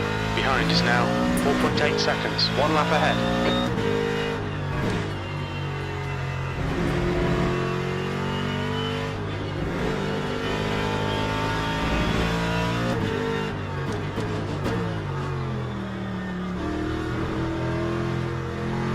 Oh, this car pushes so much.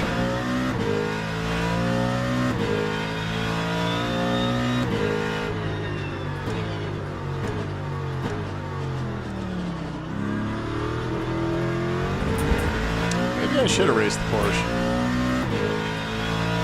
Yeah, weather's definitely roll the dice at the Rolex.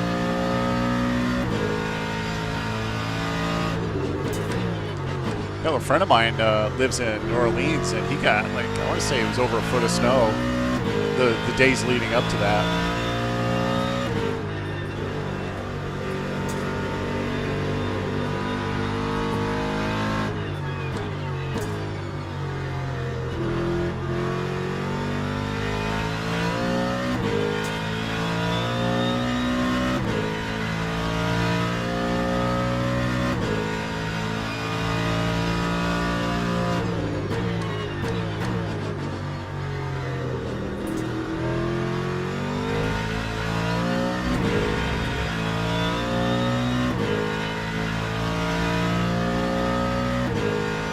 Lap 2, 0, 8.08.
Trans Am at Roadlander would be super cool.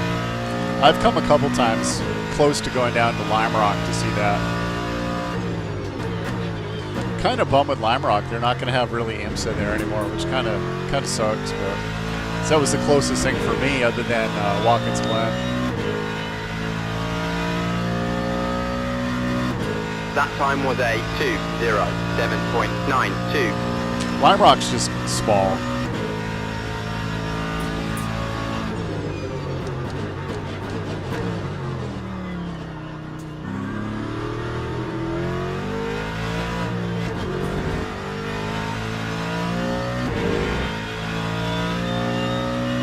Low is now in the lead.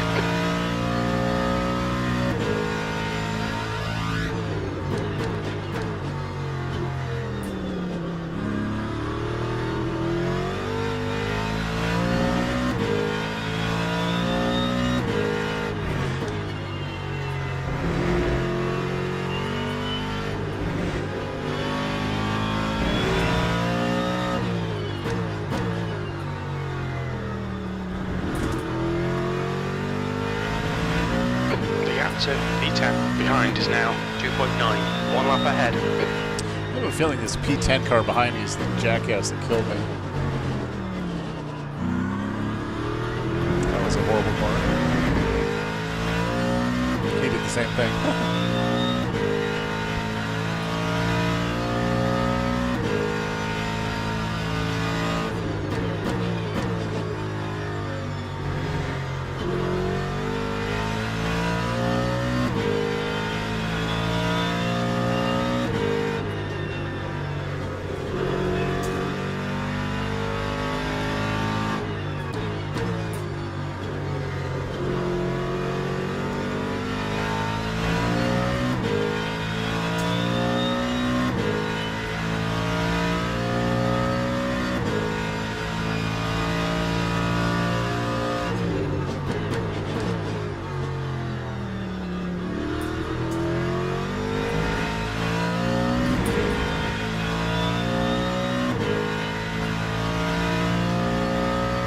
Yeah, it would be fun to try this race over again with a Porsche.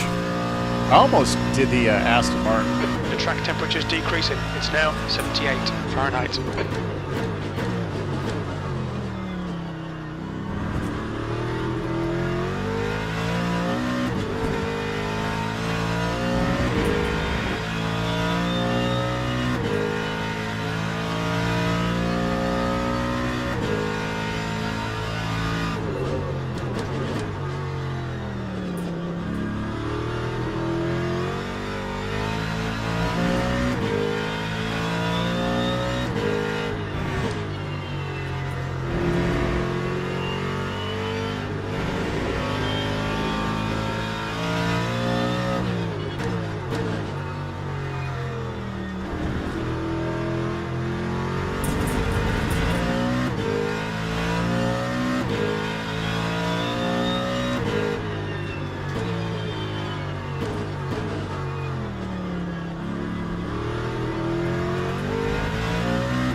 To E9. Behind is now 2.7 seconds. 1 lap in front.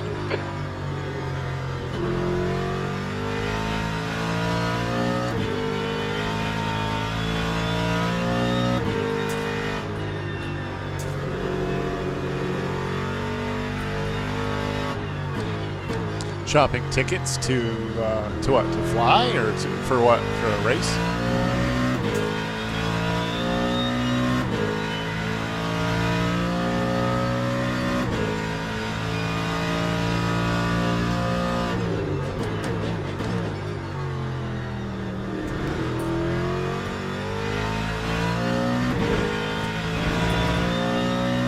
Trans Am? Yeah, that'd be cool.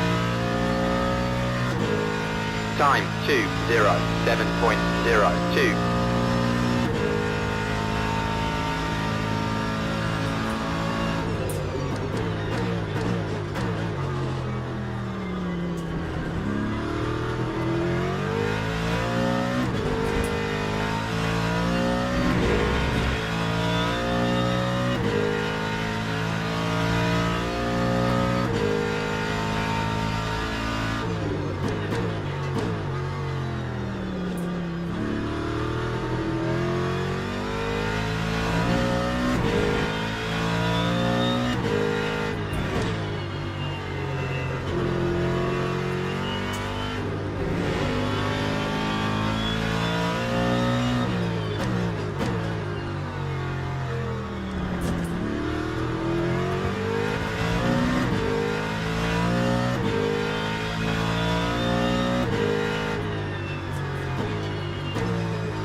flag.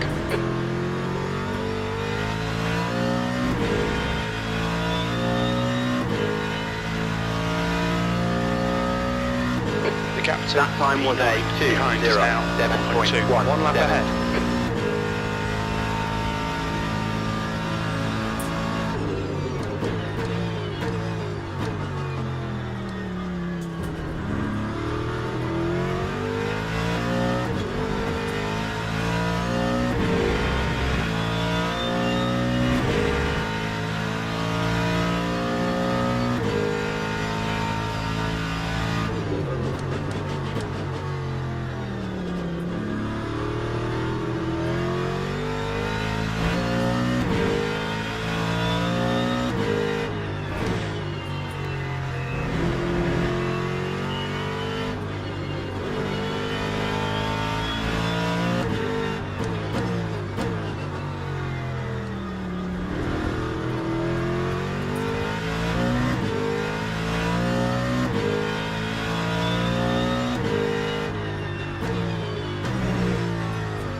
Locked up, that was odd.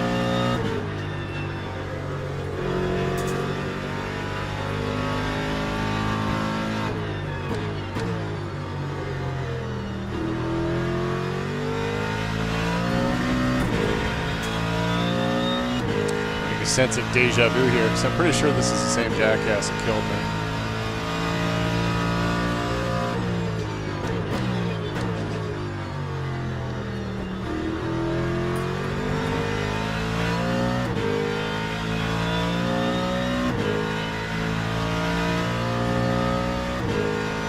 Time 2:07.46.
Oh, he spun out behind me.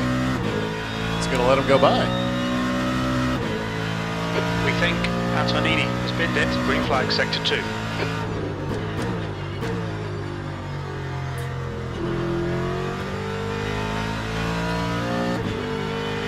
Turning my traction control back up because it feels like everything's getting slippery.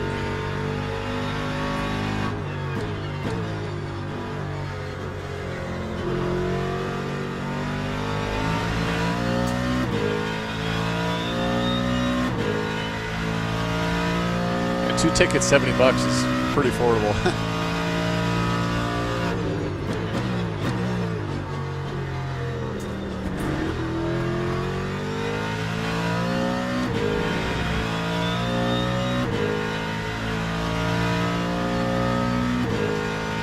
Time 2:08.89.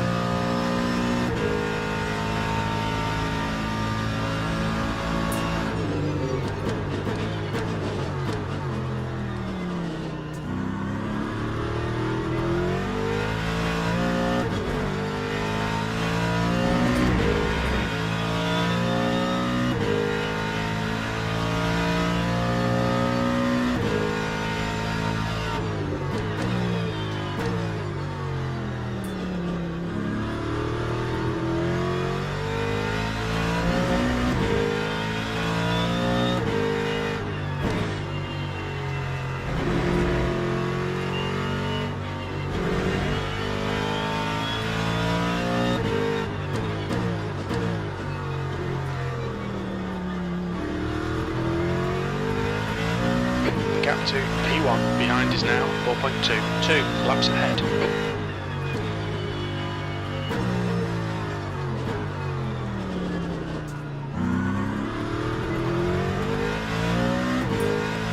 Definitely gonna have to make sure I get P1 by me. Not try to give this guy any too much trouble.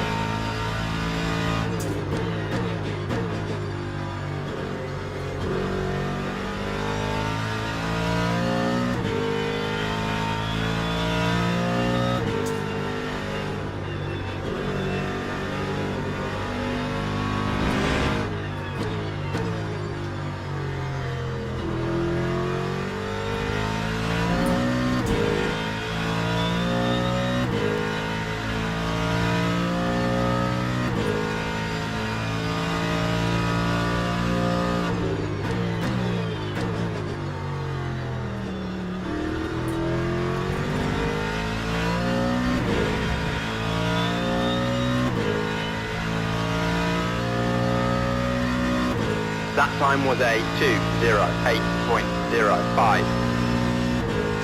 I got about 45 minutes left of the race.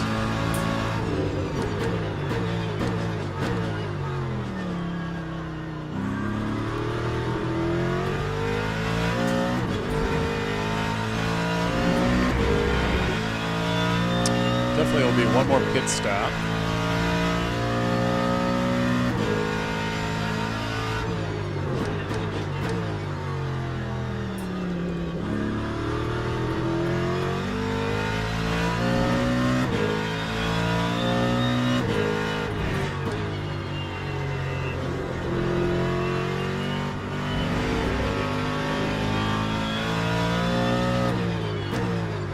Air temperature's decreasing. It's now 77 Fahrenheit. Nice and chill. Gap to P1 behind is now 2.2. 2 laps in front.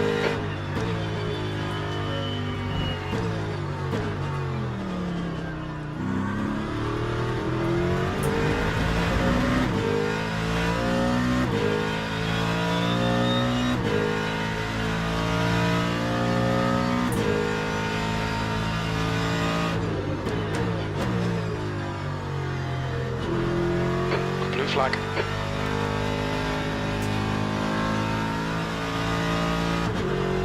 Rights are clear right.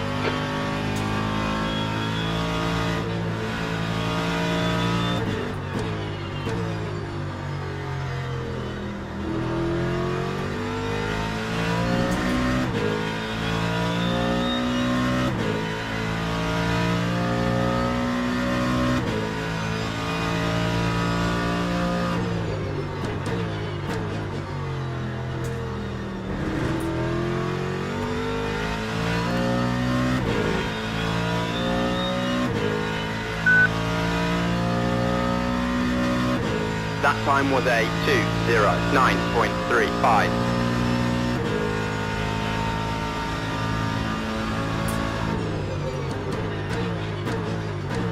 Must have had a flat spot tire because it got a vibration. Interesting.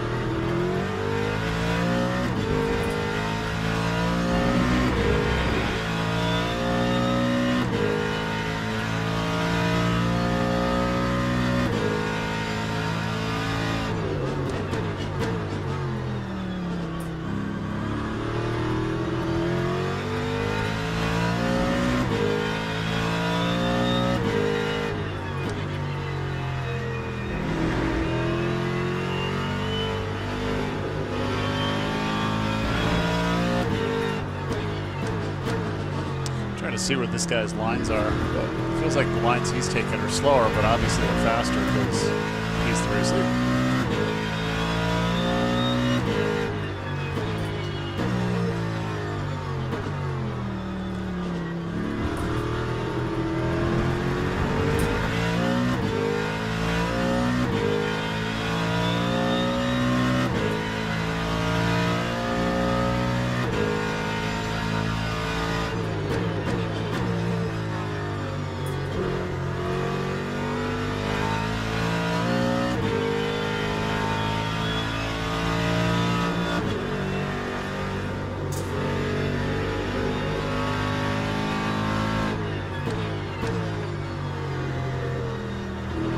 this is open setup. So I'm just using whatever was available in the sim All right, Rick, you've used half your fuel. with the Daves. I mean, I have no doubt that that definitely makes a difference, but I do pretty well in the fixed setup stuff. I usually have relatively good finishes. Really depends on the amount of car contact that I get with other people. 8.57. Unfortunately, with this race, I kind of got screwed right out of the gate.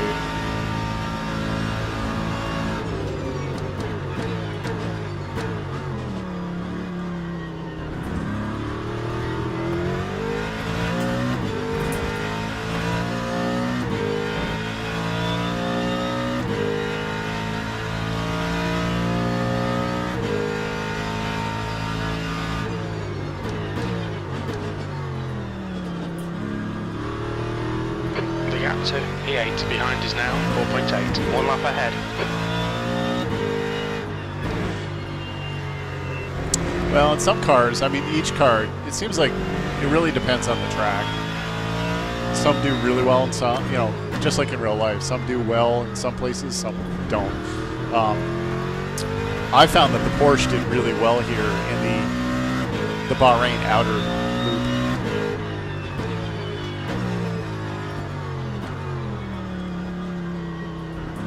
But really wanted to try the Mustang.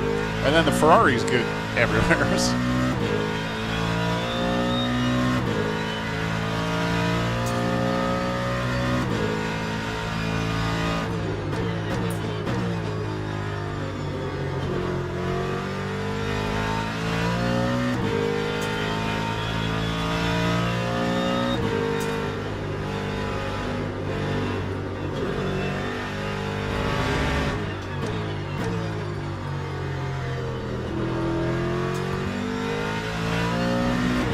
Track temperature's decreasing. It's now 75 Fahrenheit. It's getting cold.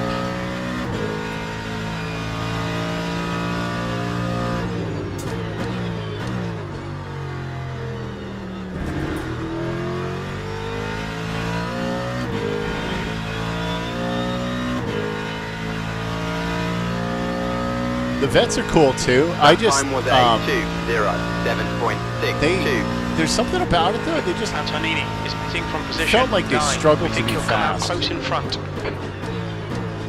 But again, I think a lot of it comes down to driving style, to be honest. The Fords are cool. They sound great. They feel great. I would love to figure out a way to pick up the VPG Ford wheel. If you haven't seen it, go check it out. The Ford sim wheel, the Mustang GT3 sim wheel.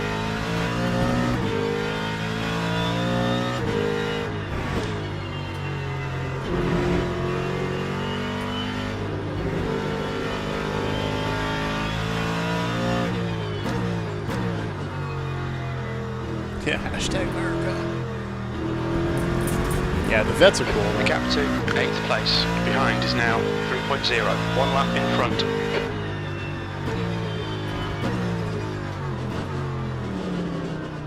Not a good corner.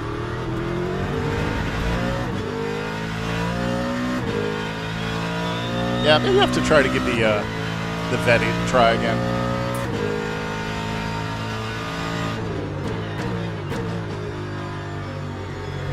I have 3 button boxes for my sim that I made. I have the Mustang GT3 box, which is in the sim right now. I have a BMW GT3, and then I have the Corvette box, and I made it in such a way that they're all on a quick disconnect, so I can just pop them in or out. Yeah, prototypes are fun. They're just so fast.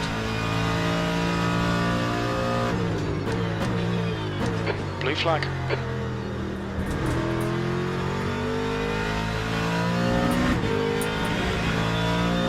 Car ahead is Antonini. Time 2:08.74. My head is protesting about how long I've worn the camera.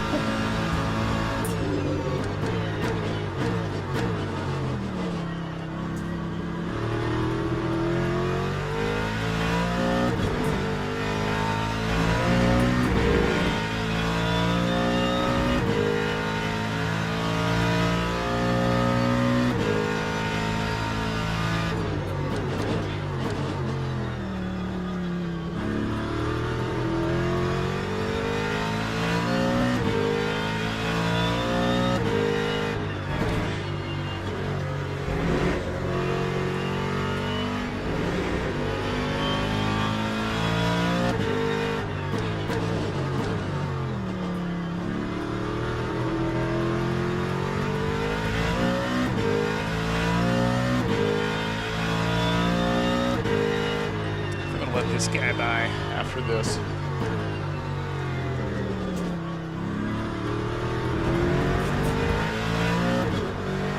On your right. Clear right.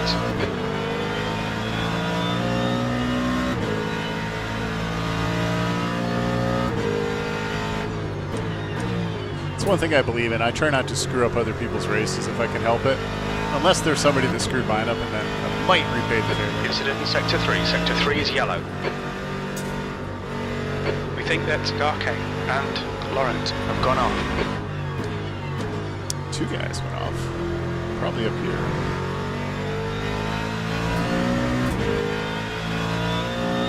Green flag Sector 3.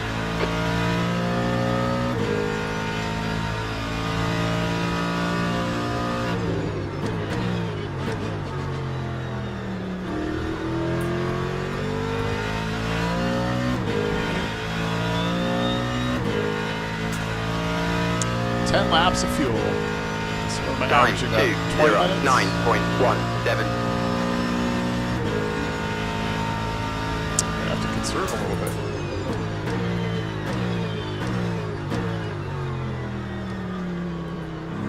It'd be kind of miserable to have to go in on the last lap of fuel. Not that I'm really contending for any position at P13, but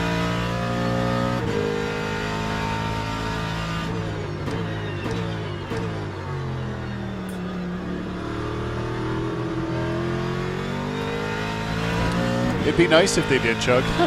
Some people are doing. I mean, it kind of depends. You know, it really depends. You get into some good races where people are smart and intelligent, courteous and stuff. But then, unfortunately, a lot of the drivers, you know, they live up to that stereotype, and it sucks. I hate to say it, but especially the prototype drivers.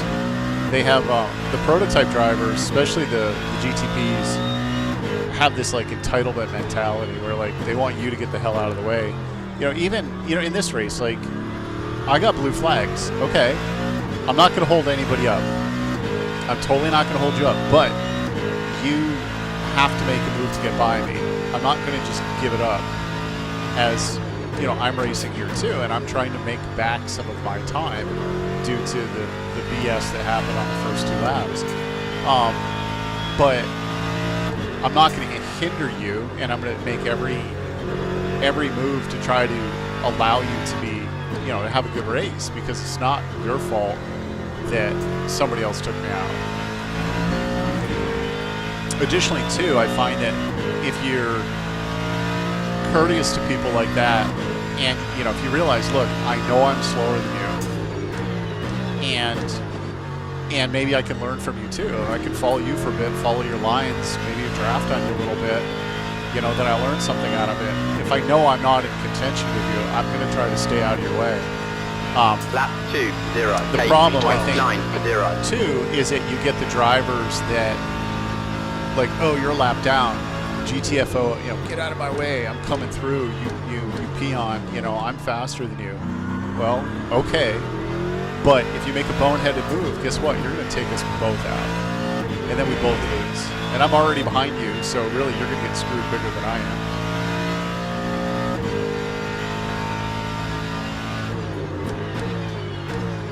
That's 20 minutes to go. This has actually been a really clean race from what I've seen, which is very interesting.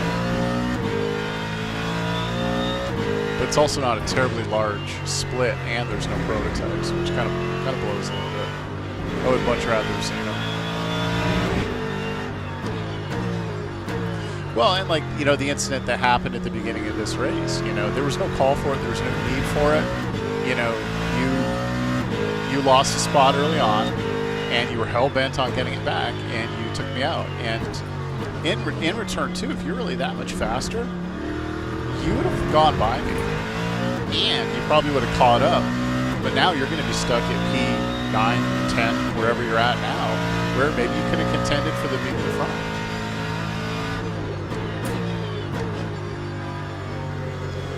Just doesn't make sense. But he got out of it seemingly unscathed, so I was the one that got screwed.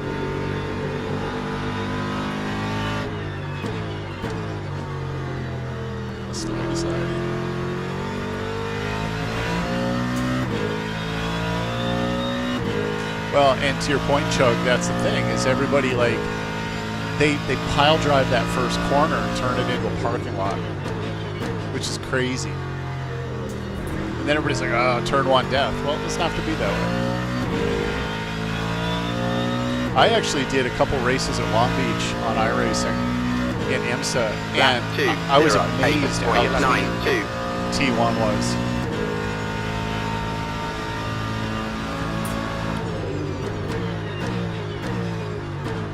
Well, and to your point, Chug, that's, I think, the maturity aspect of it, is that maturity and lack of risk, right?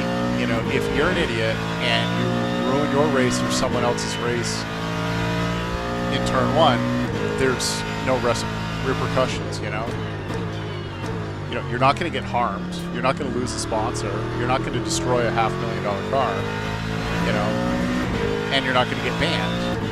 So there's really not a lot of motivation to make people smarten up. And that's kind of the difference between people who race and people who are just on a sim, trying to bulldoze.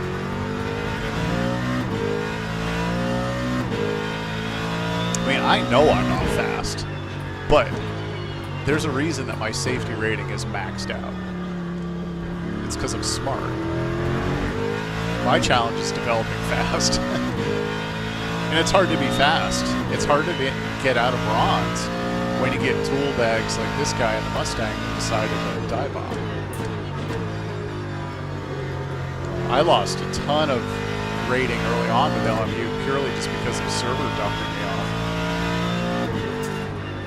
But it's all good. I'm here to have fun. I'm not here to be an esports competitor, you know.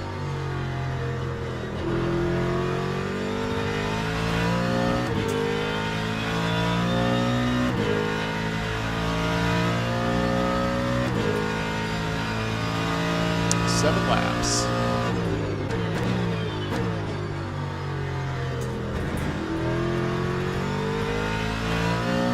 What this guy's conserving. Oh, 16 minutes. So time 2:08.14. I don't think I'm gonna be able to conserve enough fuel to make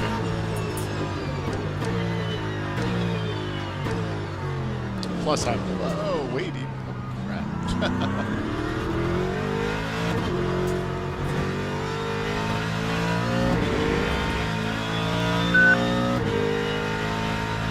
Yeah, exactly. I lost so many points in iRacing. Left side. Clear left. Blue flag. That guy's trying to conserve fuel. I have zero hope of conserving fuel.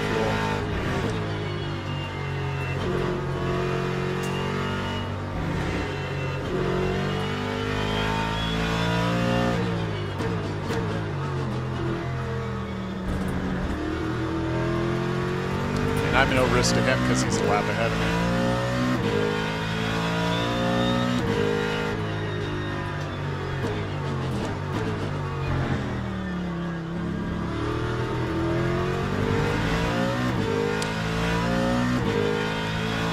Okay, Rick.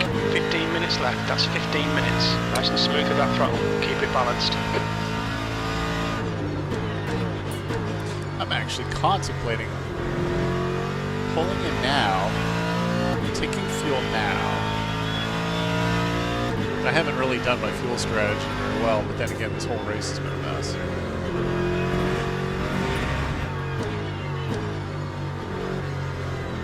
Because I've got 6 laps of fuel, which would be basically 12 minutes of racing.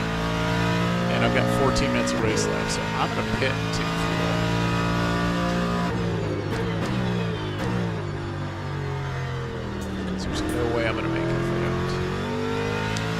I didn't set my fuel, so I'm going to take whatever they give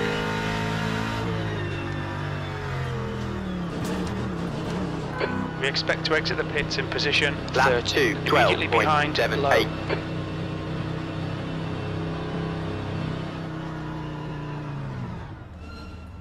We're done. Go, go. Yeah, well, they're going to give me a ton of fuel.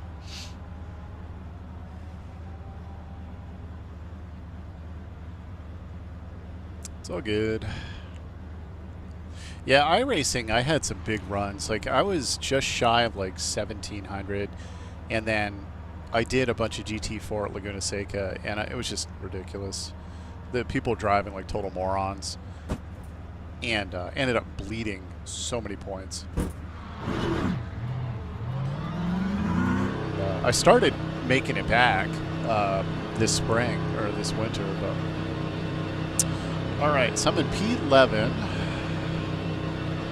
See where I come out. I think it's at P13, but... Your exit's clear. Don't cross the white line.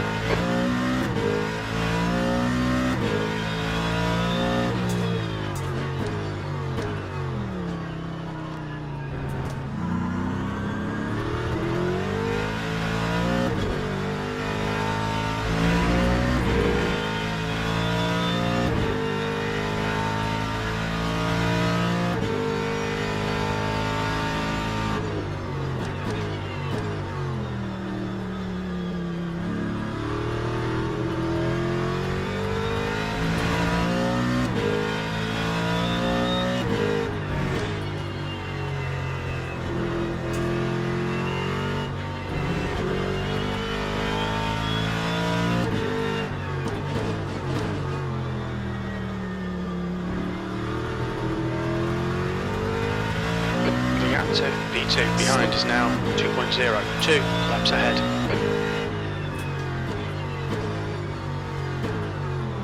Blue flag.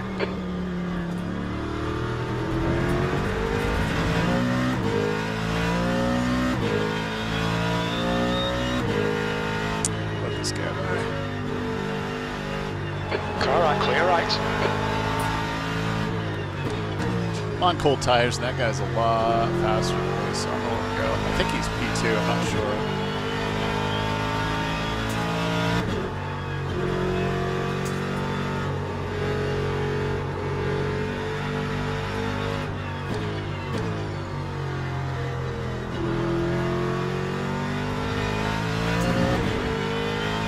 Yeah, definitely no more fuel saving for me. It doesn't really matter at this point.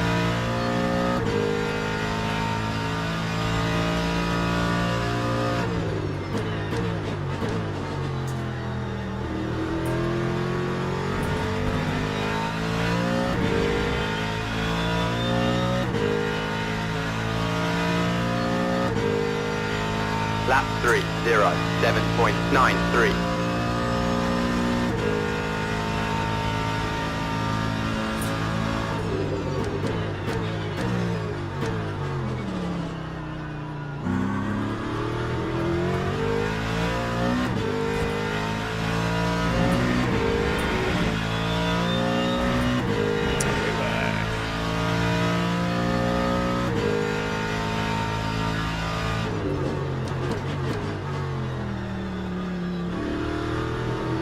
Laurent is closing the gap. It's now 19 seconds.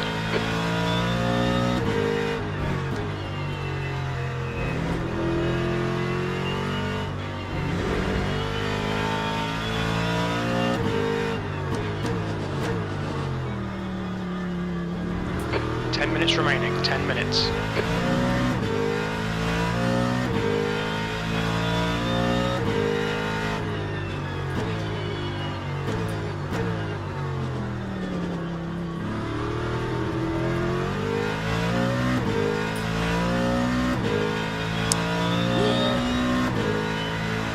Try the Porsche.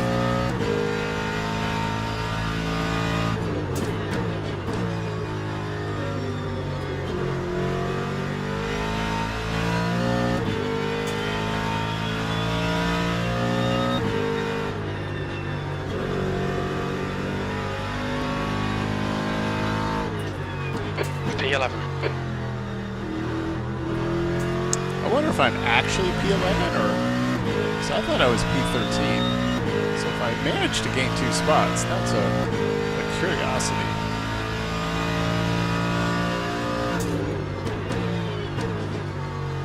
Yellow flag, sector 1.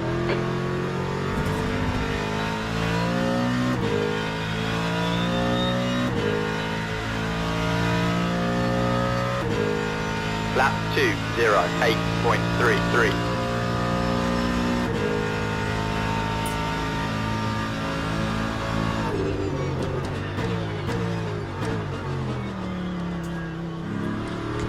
trusty Mustang get me to the end?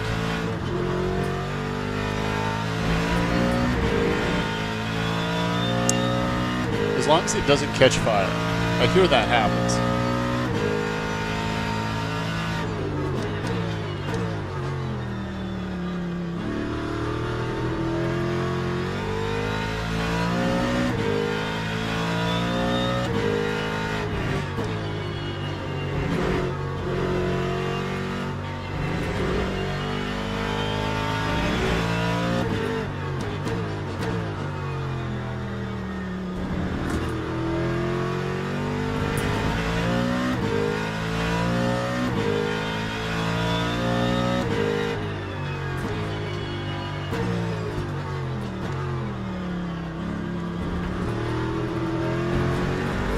Stay between the lines, please, Rick.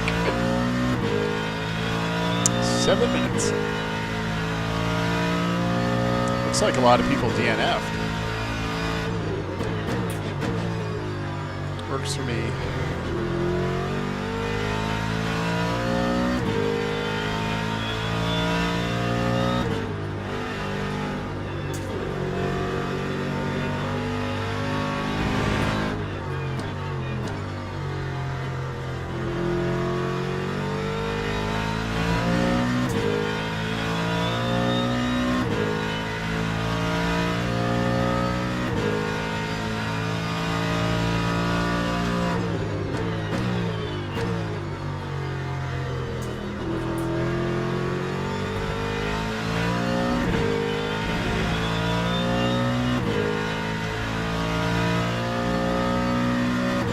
Time 2:08.81.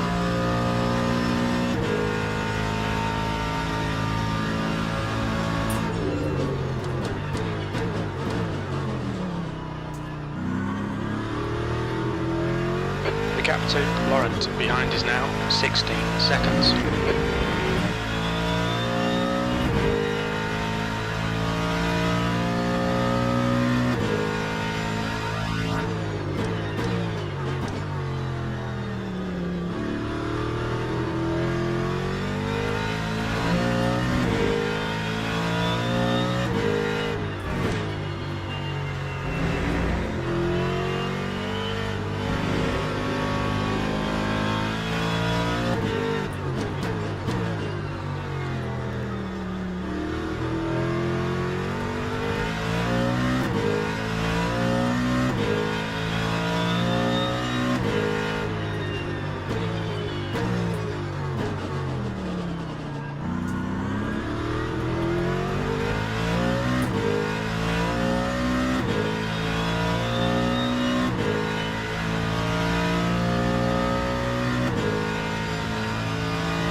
Five minutes remaining, 5 minutes left.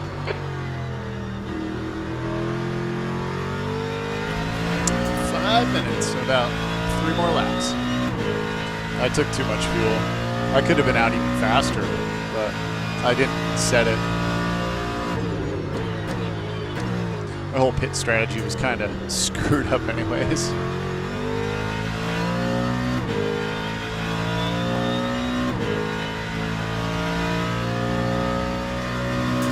Time 2:08.23.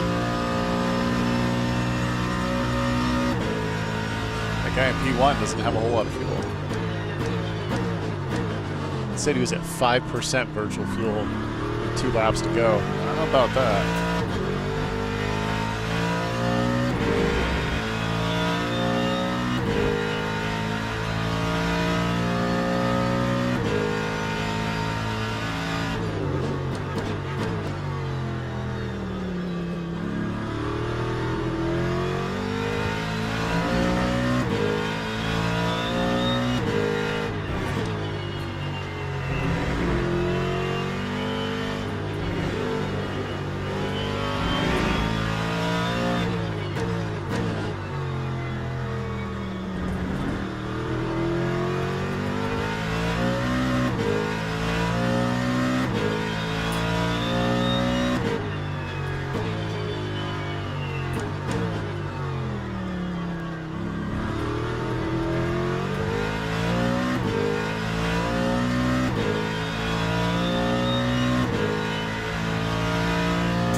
Laurent is getting closer. The gap's now 12 seconds.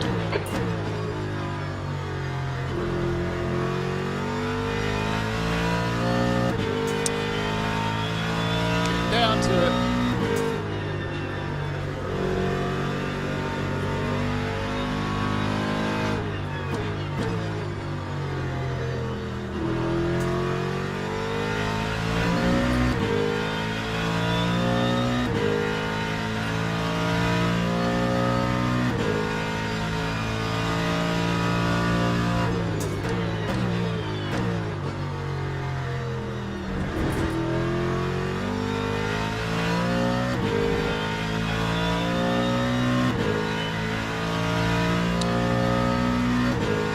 Lap 2:08.24. 2 more laps.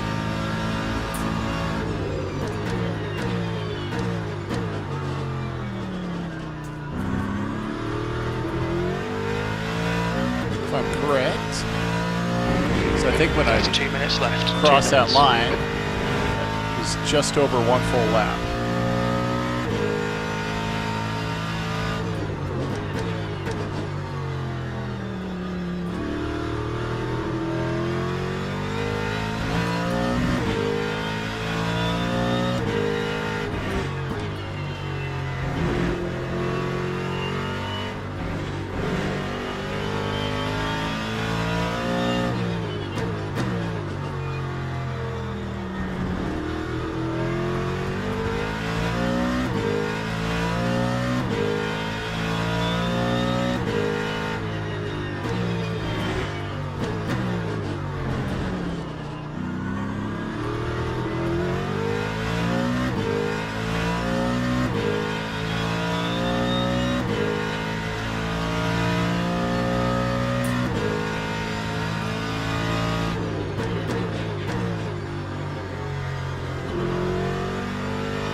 The leader, Low, is pitting. I think he's out of fuel. I don't think he had enough to finish the race. Yeah, no, he miscalculated. Or didn't save enough.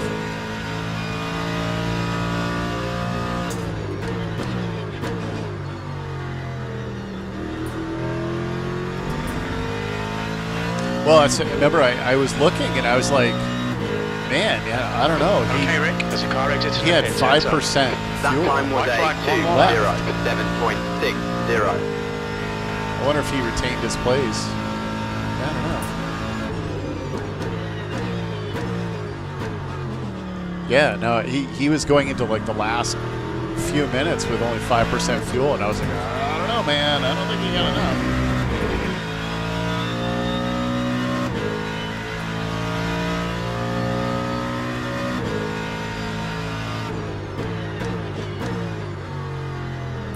Well, it's been a fun race. It would have been fun. I really wish I hadn't gotten taken out so early for no reason at all. That really was stupid.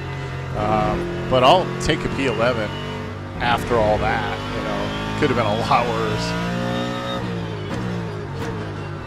And arguably, I might have been able to gain a couple spots. Maybe, I don't know. I think P9 passed me. So, and I don't know how far P10 is in front of me. But would have been interesting to see had I taken a little less fuel on this last stop. So we can tell how far P9. P10's like half a lap in front of me, so unlikely I would have caught him. P12 is little, like probably 10-15 seconds behind me, so I'm going to hold him off. As long as I'm clean these last few turns. Laurent is gaining on you. The gap's now 7.3. All right, so he's 7 seconds behind me. It's almost like Jim was listening. Thanks, Jim.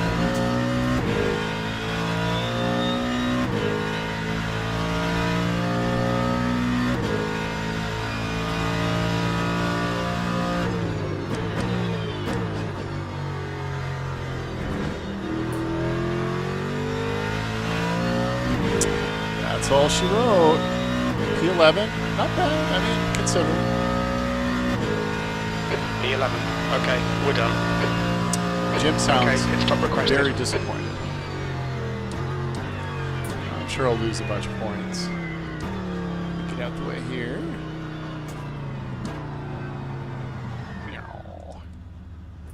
Usually I do pretty good at these special events. Let's jump out of this and go to the pit.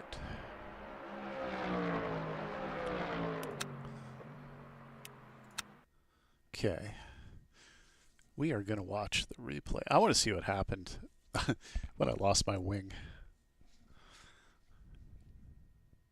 Oops, go back. Let's go take a sec. Generating results. Oh boy, here we go. Lots of points. Tons of points. Actually, what I'm going to do... It's going to take a while to do that, so I'm going to see if... Got to give it a minute. I want to get into the replays. I want to see the that initial collision. Replay. See if the replay's up yet. Might not be. Yeah, Bahrain. Let's load up the replay real quick. Let's go to the replay, Bill.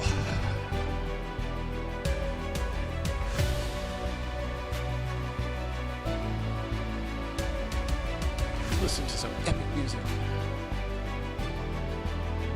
Maybe? Did I kill it? Is it loading? Did I blow it up? I think I was asking a lot of it.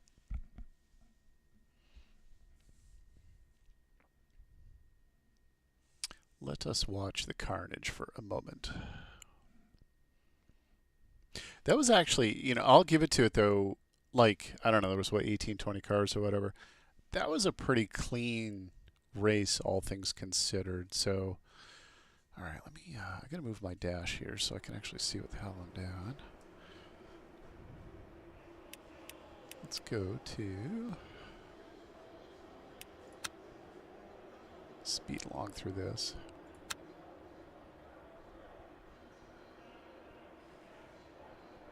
To the race start. I want to say, I can't remember if it happened lap 1 or lap 2. I think it was the tail end of lap 1, so it'll show up pretty fast. Hey Josh, I actually am just watching the replay right now of how I got screwed on the first lap. I'm just loading the, I'm trying to fast forward a little bit. Which Bahrain? Did you do the 2 hour or did you do... Let's try that. I want to watch to see how the, I got killed by that, one of these black Mustangs that's behind me.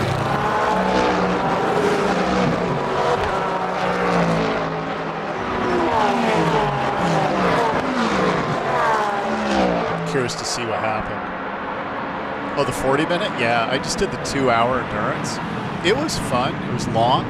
I had not a bad start. I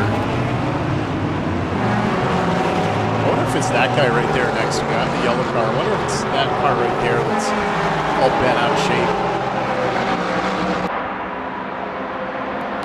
Basically, I got dive bombed by a black Mustang going into one of the final corners and sort of collision.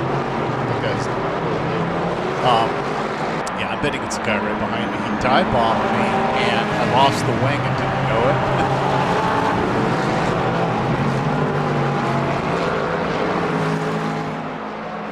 So we're gonna watch the replay here for a second. Yeah, some of the splits very hit or miss. Yeah, so I think I qualified like P14. At this point, I think I was at P12. Yeah, I was at P12. Everything was happy. I was getting in my rhythm.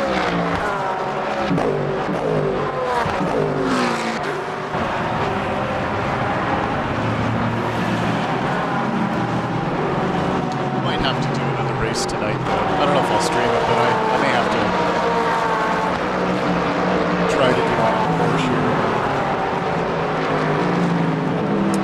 got a decent gap on this guy. Everything's happening.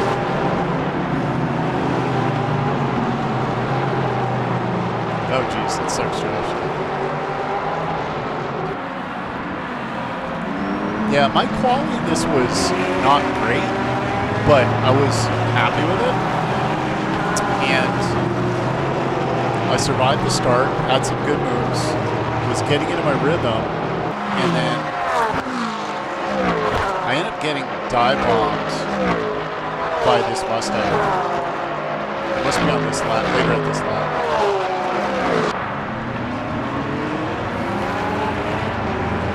Yeah, I had not raced the Mustang here.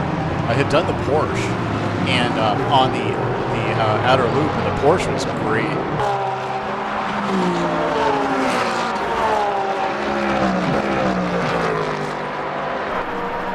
So we'll watch the end of this one here. Then after this, once I see how many points I lost. Okay, so now the black car is starting to gain on me a bit, which is fine.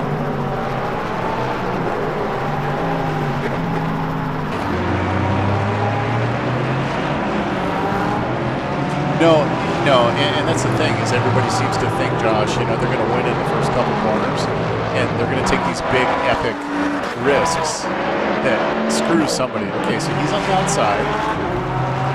Still good. He's getting up on me. It's fine. That guy's up. So this guy's finally coming in his tires. He's feeling brave.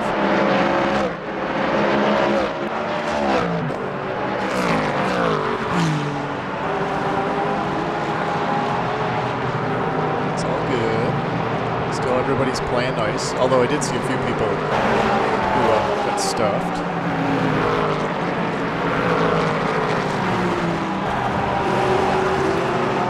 So still not bad.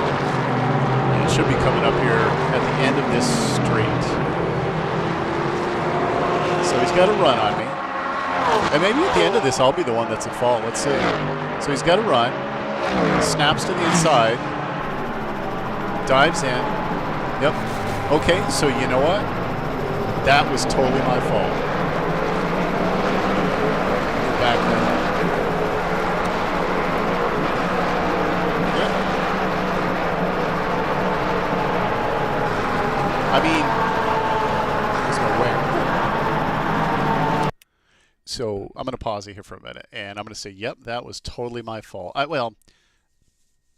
I have a couple opinions on that. One, yeah, I did turn in. I didn't realize he was that close to me. And I actually thought at the time that he had more room, so I was going to try to go too wide in it.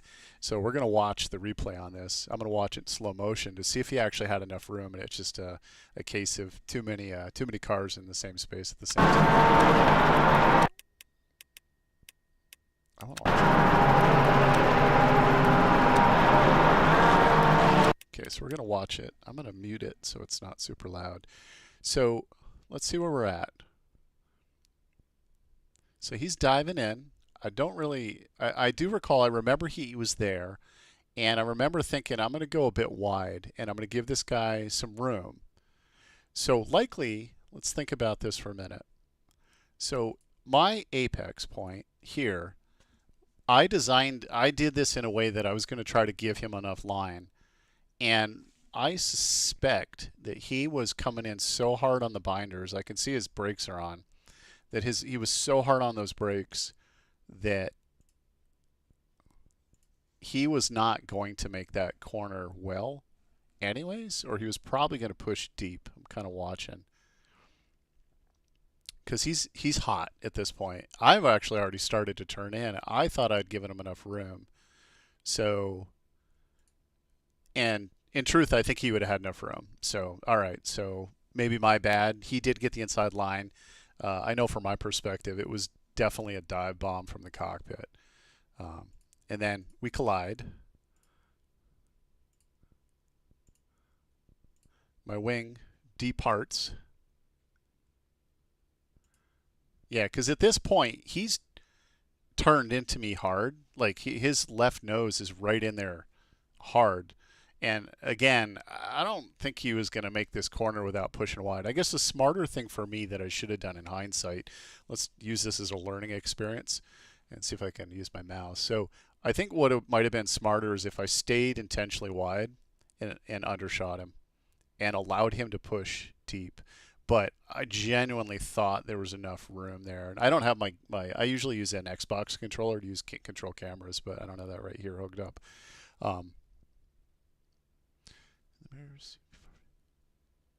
Yeah, Josh. No, and the other thing too is that I recall my spotter. Of course, this replay isn't going to. I mean, let's back it up for a second. Let's think about this for a minute. Here's why I think it's still questionable, and I'm going to stand on my soapbox. The braking zone. Let's look at it from this perspective. Again, let's use this as a learning experience. Here's the dad in me, right? So, learning experience. So he is behind me, and he's behind me, and he is, I mean, literally behind me and behind me. So he's physically behind me as far as bumper to bumper, but he's also offset. He's not too far over. At this point, I don't think he has any intention of going. So let's think about this final corner coming into the front straight of Bahrain. The general braking zone of where you start braking. Let me see if I can actually, I'm going to watch the car, this Mustang up here, if I can. Maybe I can't. No, I guess I can't. It's going to go off screen. That Mustang up there is already mid-braking. The braking zone here, I want to see if the lights come on or if they show me at all.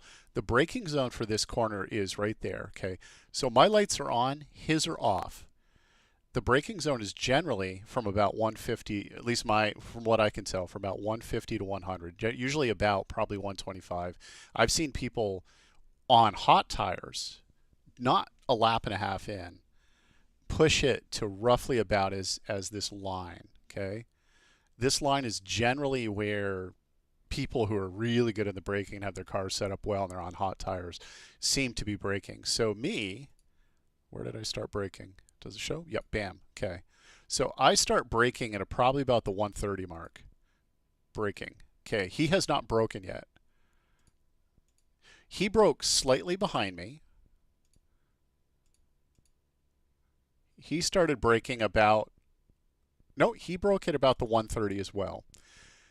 He pushed it in deeper. So I am wondering, I'm actually kind of wondering if his pass was intentional.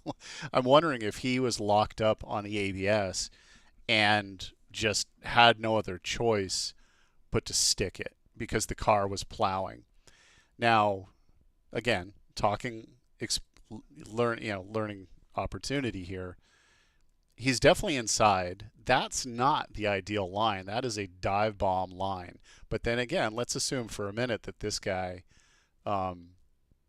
he's just trying to get the car stopped at this point. I'm going to take a wild guess that maybe because we broke at the same point and he's carrying deeper, that his ABS was set higher or something, and he's just push. So I go into it. I know he's there at this point, and I knew he was there. And I was looking at this line, and I was thinking, you know what? I'm going to give this guy enough line. He's obviously dive bombing. He's going to try to ride this strip a bit, and I'm going to try to give him a little bit of space. I don't want to steal. Like if I had taken my normal line, I would actually have my two right tires going right over that rumble strip, pretty close to it. But I also know he's there and he's occupying that space. So I'm wondering if he actually really wasn't trying to make a pass. Now, granted, I don't have my chat up, so I don't know if he apologized. I doubt he did, because it doesn't seem like a lot of people do on LMU these days. But, you know, at this point, I'm thinking we're good. I'm thinking I've given him some room. And then again, maybe my line wasn't great either. Maybe I should have given him a little bit more line, because I guess if you take my trajectory, I was probably cutting a little closer than I should have. And then we collided. And actually, here's an interesting note. I don't know if you'll be able to see it on the screen. His wheels are straight at this point. My wheels are straight. His are straight. His trajectory has him going actually locked up straight through here.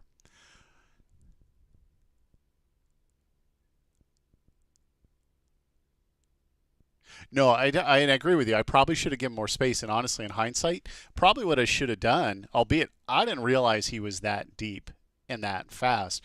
I should have over and undered him. But I don't know as he ever actually had any intention of actually making this pass, the more I look at it.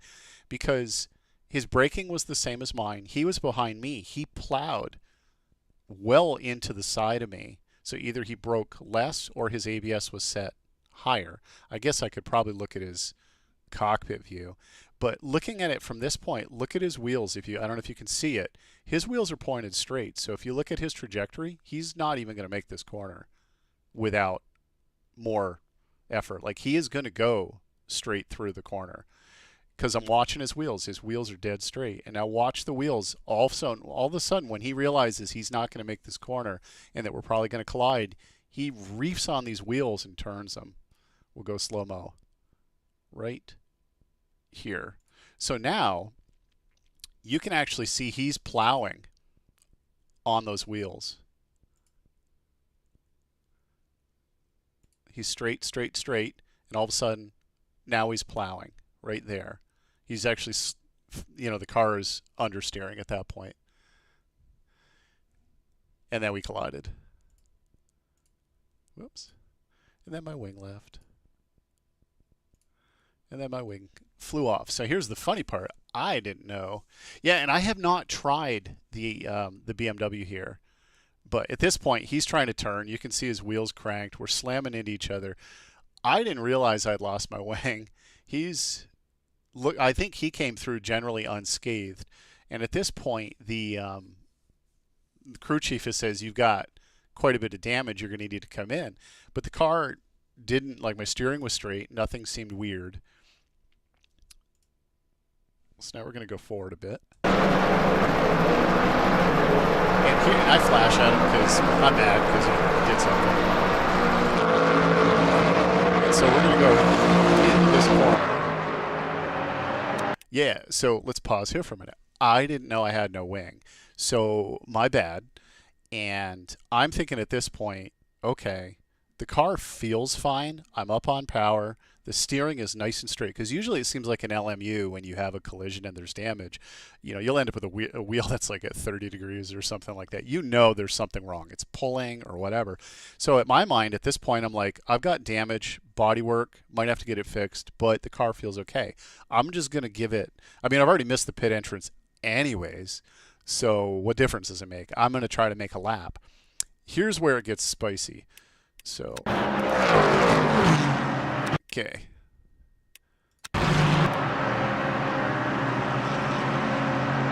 So, at this point, he's braking early, actually. Usually I brake around closer to the 150, but he's braking early, and I just start braking, not realizing I got no wing. And this is where I have I fill my britches. So no downforce in the back at all. The front of the car is dragging. It's not stopping.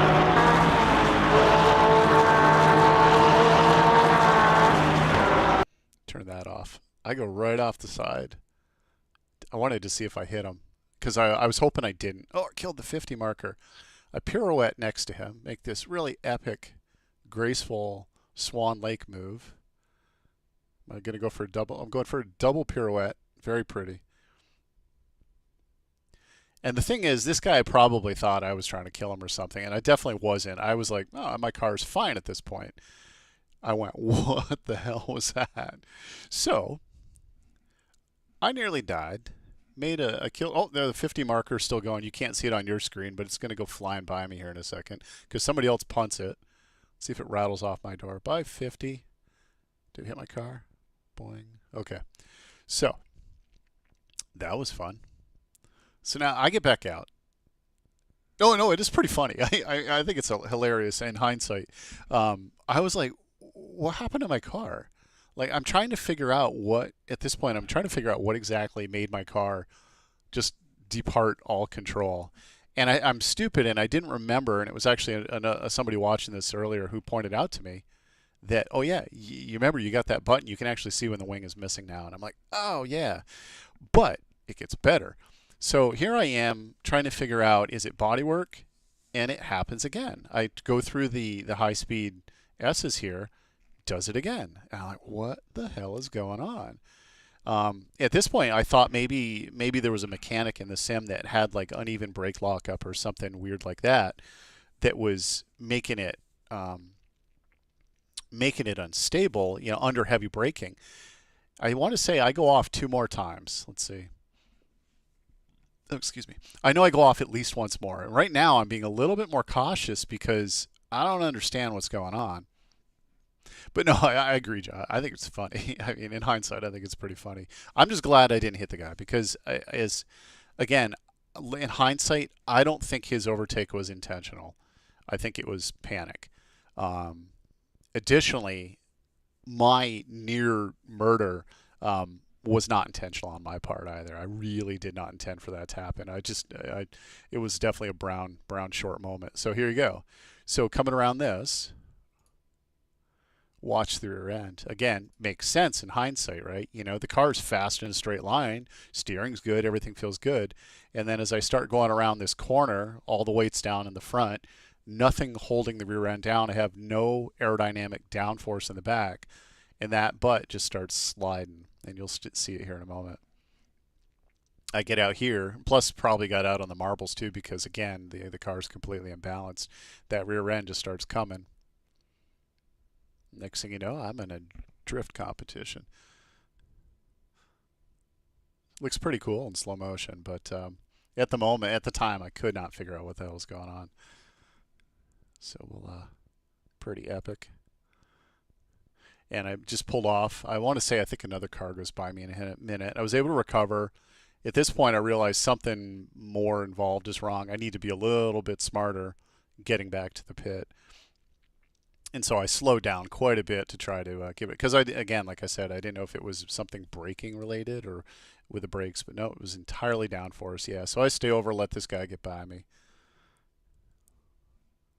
He must have had a bad incident too, because he was way behind everybody else. And then after this, I did. So yeah, so this was literally like what, lap 2, lap 3 or whatever it was, and I got in the pit and was able to get it fixed. But the thing is that it, and again, I didn't do any settings changes because I wasn't planning to pit until like 45 minutes into the race or so. So I ended up, it gave me tires. Let's see if my wing magically reappears here. I got tires, I got a full complement of fuel, and then I got the wing right at the end. They popped a new wing on apparently. And so I was able to get back out, but yeah, I was able to maintain pace okay, but the Mustang was really pushy, which is interesting because, again, like I said, I've raced in the 40-minute LMU. I raced the Aston Martin, and I also raced the Porsche. And for Bahrain, the Porsche actually felt really, really, really good. But this is a long fix. Let me see if I can fast forward a minute. It was like a 60-second repair, maybe. See if I can blitz through it real fast, and you'll see the wing probably just pop on any second. Yeah, and I came out right after. Boom, there you go. So I basically lost 1 lap to this, and I want to say later in the race as well, the guy that I was going to say the guy that did it to me, but it's really not his fault. It was kind of a mutual thing, I think. Like I said, I think he did not intend to dive bomb. I think my suspicion is he probably was laying on the ABS hard and just slid into the corner, and then we just collided. Hey, there's my 50 over there. I didn't give him enough room, and so it was a mutual racing incident that ended up dumping me. But I was P12 going into the corner, I think, and then all in all, I ended up finishing P11. The car was fine, but to be honest, it was a lot pushier. Turn the sound back on. It was a lot pushier than I expected later on older tires. So it'd be interesting to try some other cars to see how the other ones behave. I'm going to jump out of this.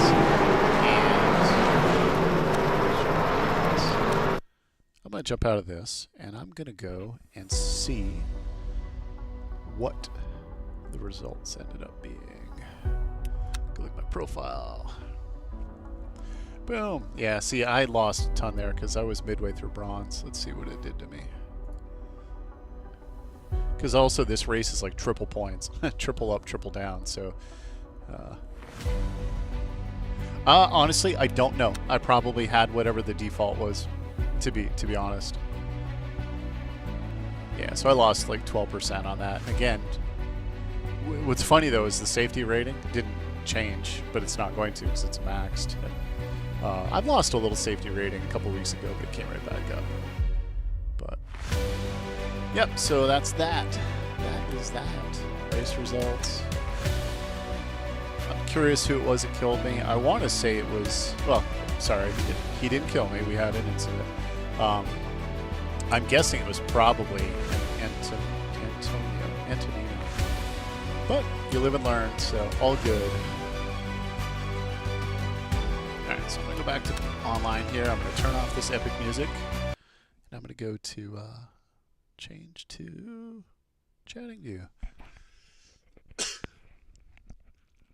Yeah, I mean, I have had, talking brake bias, I've had some pretty good luck without having to move it around a lot. I tend to play with the ABS and the traction control a bit more.